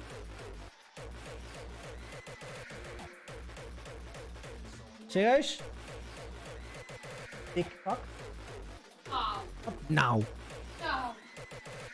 So I didn't know what I miss in my life. So with J-Core Live, I already started to plan since 2016. I didn't know in what kind of format I wanted to do, but it was like maybe going on YouTube, talk about the CD, listen to it, and that's it. But for some kind of reason, I thought, that is too boring. That is not something that I want to do. So I postponed it. So there went 2017, 2018. And in summer 2018, I made the J-Core Live logo. Also shout out to DJ Plague for redesigning this. I had like a rough idea how to make this, and he made it better for me. And I made a shirt in 2018. Oh, it was 2018 or 2019? No, I think I made the shirt in 2019. No, it's either 2018 or 2019. I made the shirt with J-Core Live, but I didn't do anything with it. Then came COVID, and unless you still not heard. And COVID came, and it suddenly made me realize, I cannot go to the studio anymore. So, let's do J-Core Live streaming, and let's see where it goes. And yeah, I've been streaming for 22 months right now, so I am actually wondering who's going to be the first one that gets the 22-month subscription. It's either Defrag or Kuro. But yeah, we are now 22 months ahead. And in these 22 months, I have learned quite a lot of myself, about myself, and also learn more how to be more myself instead of being in the rut that I was. So thanks to Jayco Live, I have learned to be. Oh, this is background. I've learned to be like how to present myself. I learned to how to keep talking in certain situations, like with the show. I also have learned editing skills. All the things that you see here, all the moving elements, all the layouts, it's all because I didn't want to buy Kandicore. Yeah, what's Kandicore? I didn't want to buy pre-made elements. I wanted just to do everything myself, and I just want to teach myself stuff. Of course, in the first year, it was more some basic stuff. But the more I learn photoshopping skills, video editing skills, I made something like this. Then came the Jayco Live events, the JCL events that had more video editing work with it, and that teaches me a lot of things. But other to that, it also teaches me how to react to people in real life and not digitally in a chat. The thing that I actually struggled was that I in the last few years teruggetrokken. Wat is teruggetrokken in English? I withheld myself.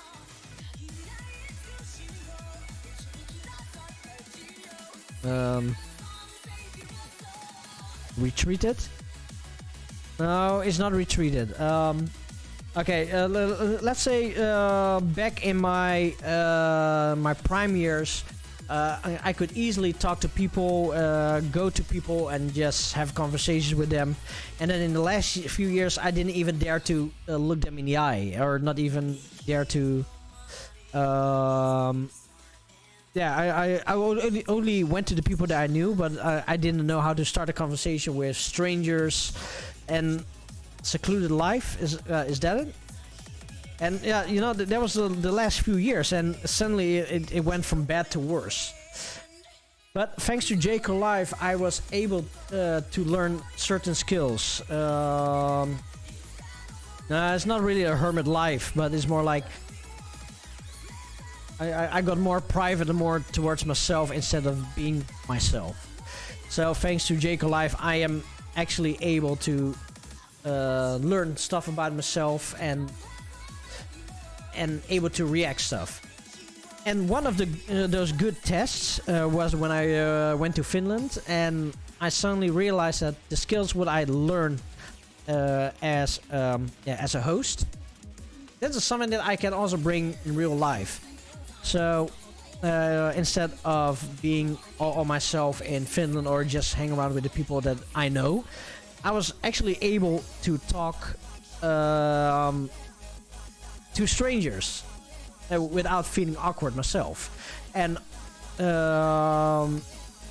also for me, it's a learning point that I am also able to ask questions to strangers and keep the conversation going, because this is actually the thing what we are doing on the stream. I am doing like 99% of the talking most of the time. And I need to fill like 2 to 3 hours. Okay, now it's 3.5. But the more I do it, the more I learn about myself, and the more that I can present myself. And the blessing is still not hurt. So yeah, and it's really thanks to Jayco Live, and also thanks to all the viewers out there, because you are also helping me out by becoming more myself. And yeah, that's why I really love you guys, and I also love the community. And yeah, talk about a community on Discord. One of the biggest reasons why I kind of left J-Core is because I was pretty much most of the time alone with J-Core. There's no community that I could hang out with, because every community that I went, it was a real toxic community. They only hang out with people that they are friends with in real life or whatever. And how hard you try, you are never able to join their groups. So that is the biggest reason why I left J-Core. And thanks to the community that we have with the NDX JCL on Discord, it's this is the best community that I can even wish for. Everybody is so friendly, everybody helps each other, and yeah, you know, this is something that that is something that we all work hard for, and that is the few that I have. So thanks to all of these, yeah, it just made my life way better, and also it got me out of the rut and put me back on track. So to everybody out there, wherever you are, here on Twitch, on Discord, thank you guys. And also, of course, thanks to my wife, and thanks to Ayimi for helping me out along the journey. And you did a lot. It's thanks to you that I started J-Core Live. Actually, you kicked my ass for doing it. So yeah. So it is my goal, especially with this show and with the community, is to bring the people together, and hope to keep those people together as well. So we can have a big community, help each other, and just be for each other. And eventually, maybe even party with each other. So yeah. Thank you very much for that. So, Antique. Was it Antique? No, was Resettertje. He redeemed the Feeding the Chonker. So yeah, why not just do that? Amy. Ja, je ziet de camera, hè? Usually she knows that when I grab this camera, then she knows that something is happening.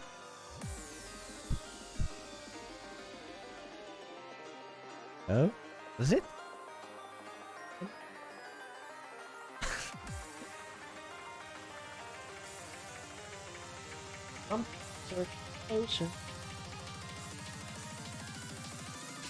Reset is je camera betekent snoepjes. Ja, true. 5? Ja, nou, ze moeten werken voor de eten. Ik zou... 5. Dat is not a high five. Oh, nee. Go on, hoor. Thought she needed to lose weight. Yeah, she does need to lose weight. So that's why we don't give like 10 of these anymore. 5? Yeah, good go.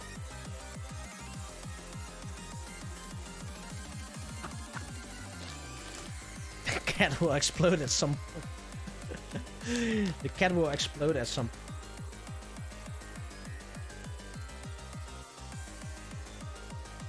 That's it. Sweet savory. All juices from my hand.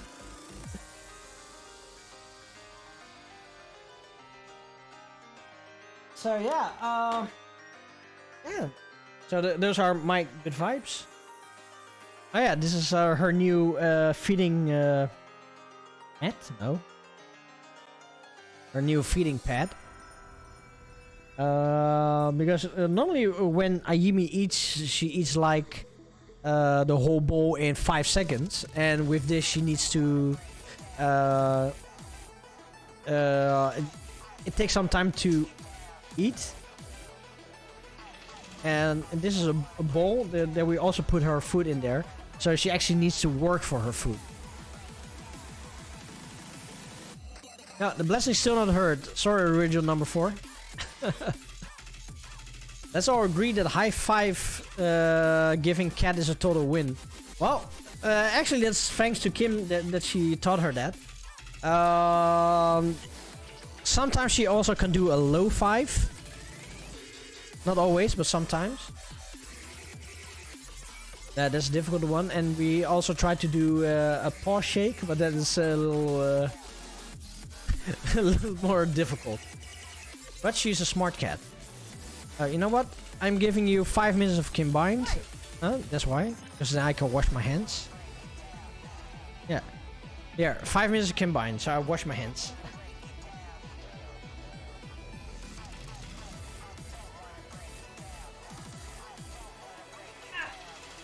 Okay, I'm sitting. Wait, I have to. Yay. Okay, now just now I probably have to just sit down because Joe has to wash his hands. Like, why did he do that? Why? So, hi, I'm here again. Yeah, I know The Sims is like me, but I might have found something that could help me, and I really hope that it works. Oh, good night, Superior Jimmy. Yeah, there's a lot of work that I put in there, but I really hope that I can. But the program that I found that I actually used before, I don't know why I clicked on it, but it's like maybe this way I can save everyone. sounds weird, but yeah. Yeah, it gets you a cat and a Kim. Double the value. Indeed. So, yeah, so for The Sims, I just really hope that with that program I can save everyone and don't have that huge amount of work in it again.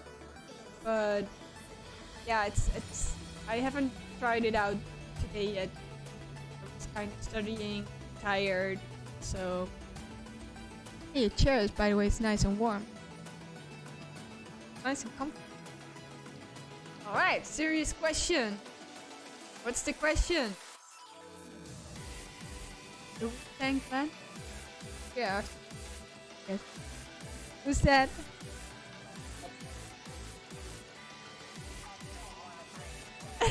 Instagram. I really don't know. I feel stupid now. Guess I don't. I really don't know what it is. Who it is. Okay, Joe says it's hip hop. I guess I never seen it, to be honest. Or maybe I've seen it but not really watched it or something like that. Because the name does sound like I heard it before, but am I going to make dinner? Are you sure? Are you sure you want me to cook dinner? Like, are you very sure? Because I can't cook very well. And I can't promise if everybody is being safe not going to the toilet afterwards. You know, so are you sure you want me to cook dinner?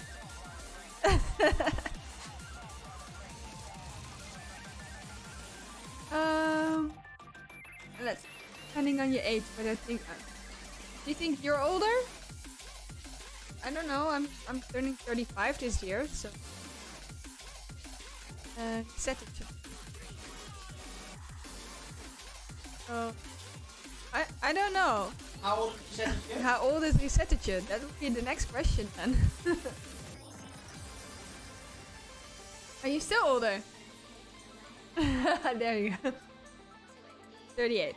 Not that much older. Yeah, 35 and I don't know the Wu-Tang. Indeed. Probably because... See, when was that popular? Because when I was in my teens, I actually... In 90s. I'm born from 87, so in the 90s I was still. So that would, yeah. No, then I really haven't done anything with it because during the 90s, actually I listened to a lot of Disney music, I guess. And when I got in, is that called first grade? No, it's not first grade. When you go to the eerste klas. I don't know what's it called. To the I think it's called high school. Your first year of high school. Anyway, in my whole high school period, I actually only listened to weird Japanese anime kind of weirdo music, which I don't even know what it was, but it sounded funny. So, and then I got into Eurobeat, and I also listened a lot of 50s and 60s and rock and roll and all that kind of stuff. So I was kind of a weird teenager. If you would ask my music. Round over.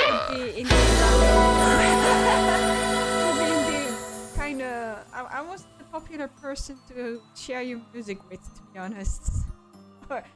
So I was always that weirdo that had weird music.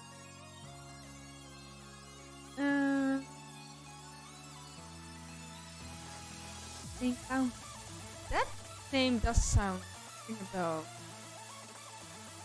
Why do you?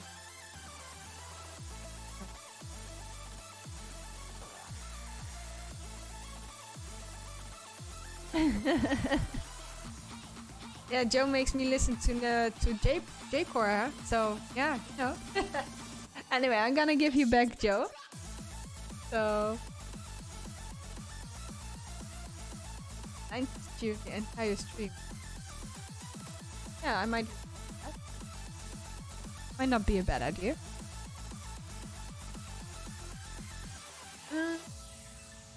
Entire stream. Oh, okay, we can. I think we can, yeah. Yeah, I think that's good. So,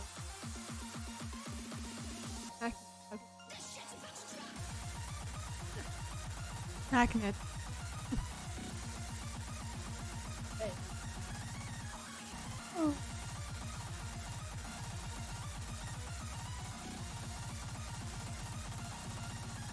I give you back, Joe.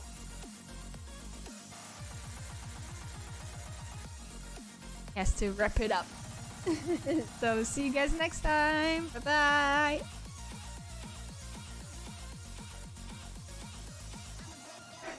So that was 5 minutes of combined, a little bit more. I really need to take a big shit. We just ate some pizzas for dinner, but my stomach cannot really handle that much of oilness. So I'm going to end twice at the toilet later, I think. So yeah, to everybody out there, I hope you guys enjoyed today's show. Oh wait, need this one. To join today's show. If you haven't done so yet, come follow, like, subscribe on all my socials: Facebook, Instagram, Twitter, YouTube, Spreadshirt, Discord, and Patreon on linktree/Neodash.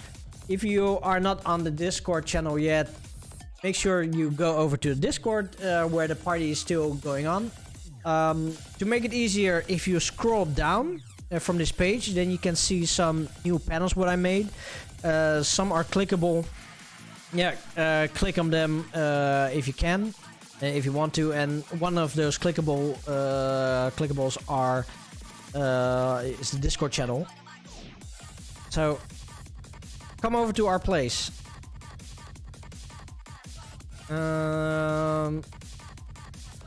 Let's see. Yeah, what else do we have more?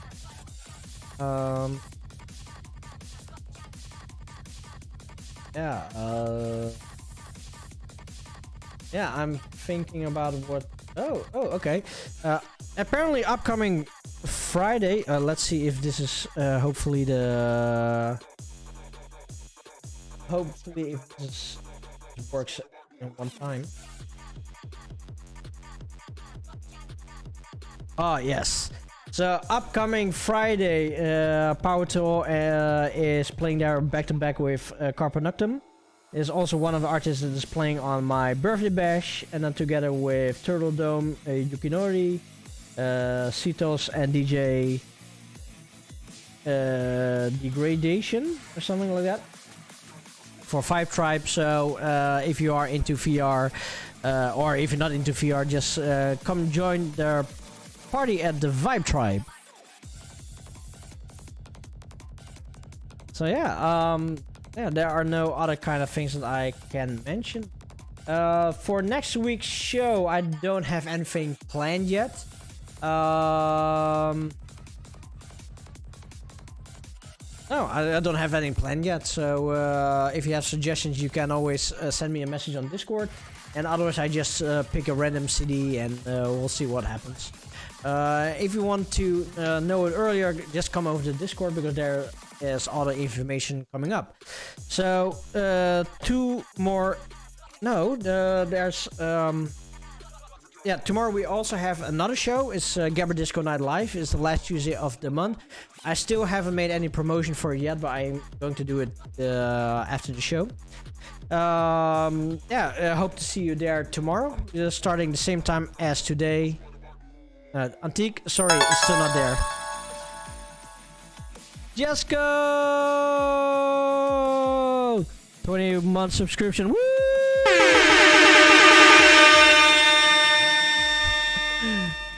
Thank you very much for your 21 month subscription. Thank you. So yeah, tomorrow Gabber Disco Night Live, same time as today. We start out with a mix, and then we have a chat with the Cheese Lords.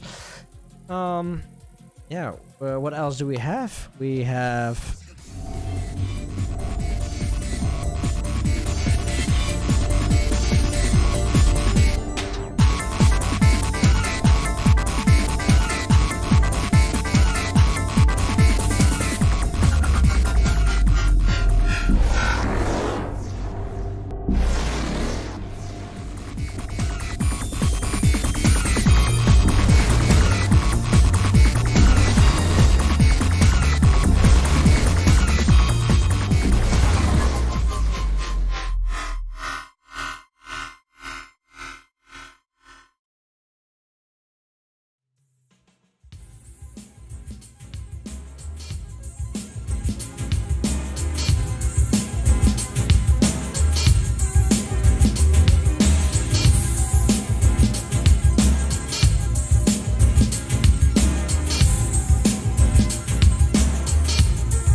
So yeah, the 26th and 27th of February, I'm doing my birthday bash, where I invited some of my favorite artists over there that come to celebrate my birthday party with awesome mixes. So I hope to see you guys over there.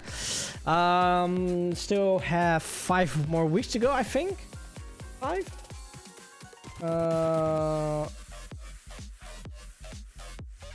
Why does the date doesn't work? For some reason my date doesn't work. Here. 1, 2. Oh damn! It's in 4.5 weeks. Holy shit! Damn. Def Minion, when is my actual birthday? My actual birthday is the 1st of March. And research, how young will I be? I will be 39. So yeah, I am not the youngest anymore. I'm still on the good side of the 40. So yeah, yeah, I don't know what else to add. Fuck, you're old. Well, Power to All is older than me, so.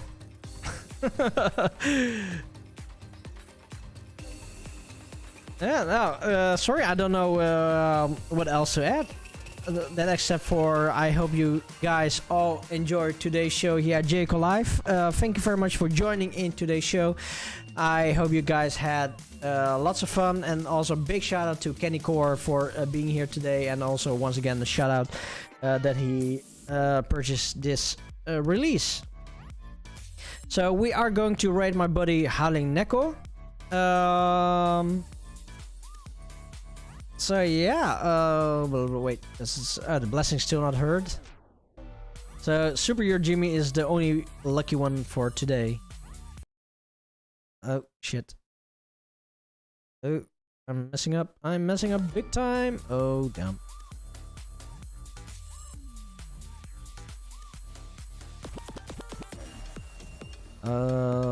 Yeah. Okay, we are going to raid my buddy Harley Neko after this last track.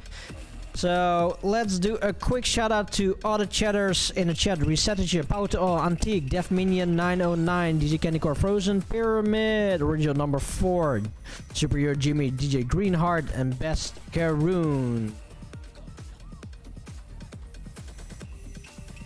So yeah, now hit the air horn, so Def Minion, this one goes out to you.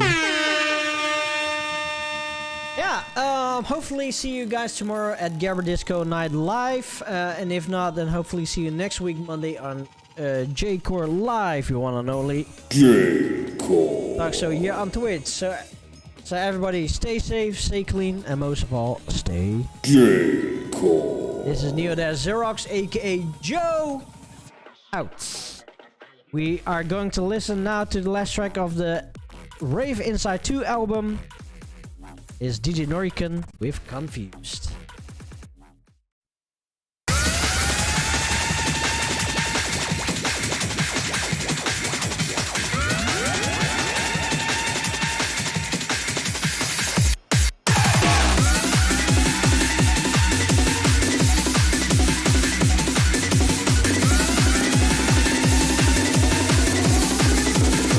What goes up now?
me.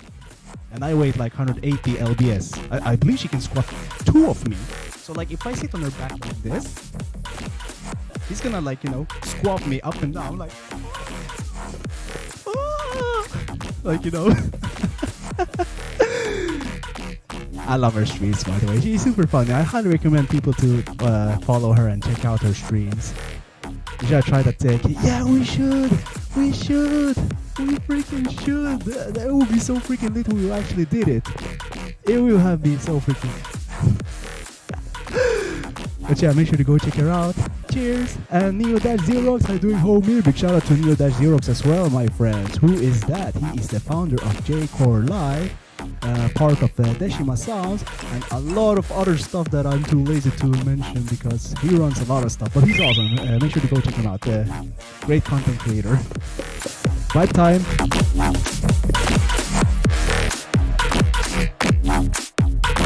Hey, good luck, Ocean Curse. We appreciate mods. They do great work, by the way.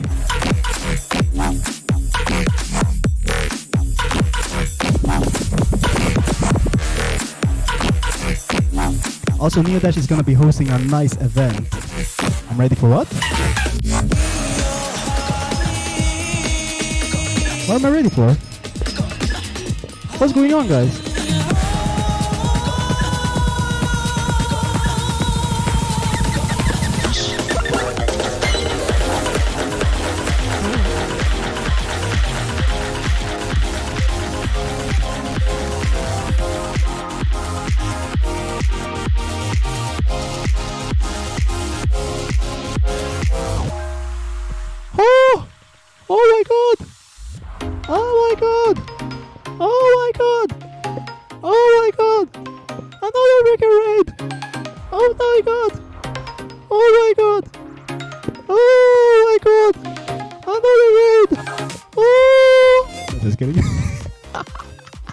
Holy shit, what's up? Oh my god.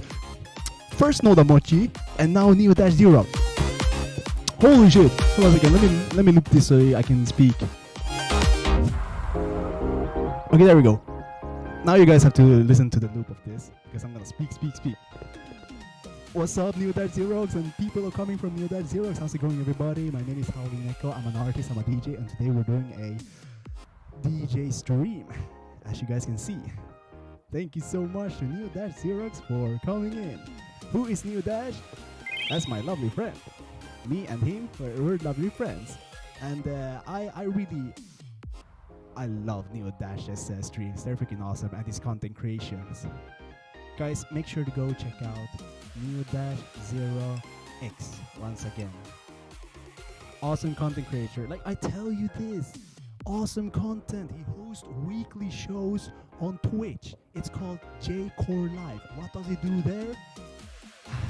He interviews fellow DJs who have a passion for J-Core music. J-Core means Japanese hardcore music. I play a lot of Japanese hardcore music. Well, not just Japanese hardcore music. I also do Japanese dubstep, Japanese trap, Japanese EDM, Japanese bounce, Japanese boombaton, Japanese drum step, Japanese trance, everything Japanese because I'm a freaking weeaboo. That's pretty much it. I love Japanese producers. They make great music. He also does K-pop, guys. Yo, do we have anyone here who is into K-pop? He hosts K-pop shows. What are they called? K-pop Live. But yo. Make sure to go check him out. Today he hosted J-Core Live show. He interviewed, was it DJ Kandicore? And they were also listening to an album, Rave Inside. I mean, that's content, guys. That's freaking content. You see, that's creative content. It's like watching television. How can you miss that? Make sure to go follow him. Also, make sure to go follow Nodamochi, who just rated us as well. This is her name, by the way. Nodamochi, fellow gamer and streamer who plays Chrono Trigger. Do we have any Chrono Trigger fans here? Because I'm gonna start a petition. What's the petition? We're gonna turn Nodamochi into a Chrono Trigger speedrun. Do we have any Chrono Trigger fans here? We're gonna turn Nodamochi into a Chrono Trigger speedrunner. She's gonna start speedrunning Chrono Trigger. So big love, my friends who have rated me. I appreciate it. Neodash and Nodamochi, big love to both of you. Lovely streams. Make sure to go check them out. We unite, everybody, and now we enjoying some DJ sets here. Gonna get triggered. Corona triggered. So yeah, let me tell you a little bit about the stream so far. I've been DJing a lot of genres. We started out with Mumbaton, and then we did some hardstyle, high tech, trance, UK hardcore, J-core, drum step, drum and bass, and now we're doing some EDM and bounce. Woo!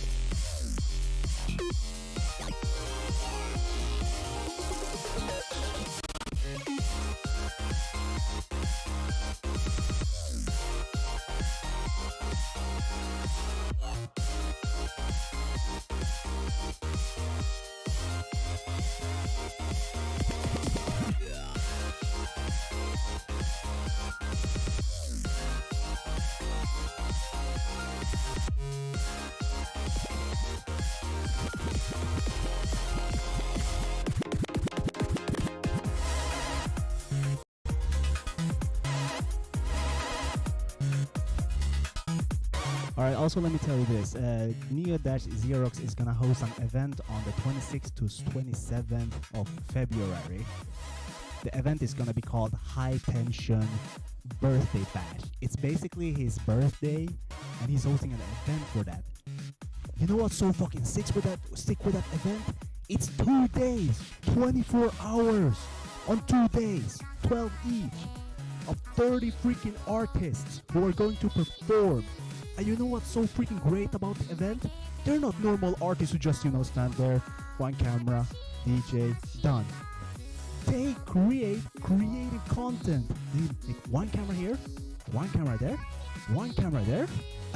They also add some visual stuff. They can even do some freaking, what's it called again?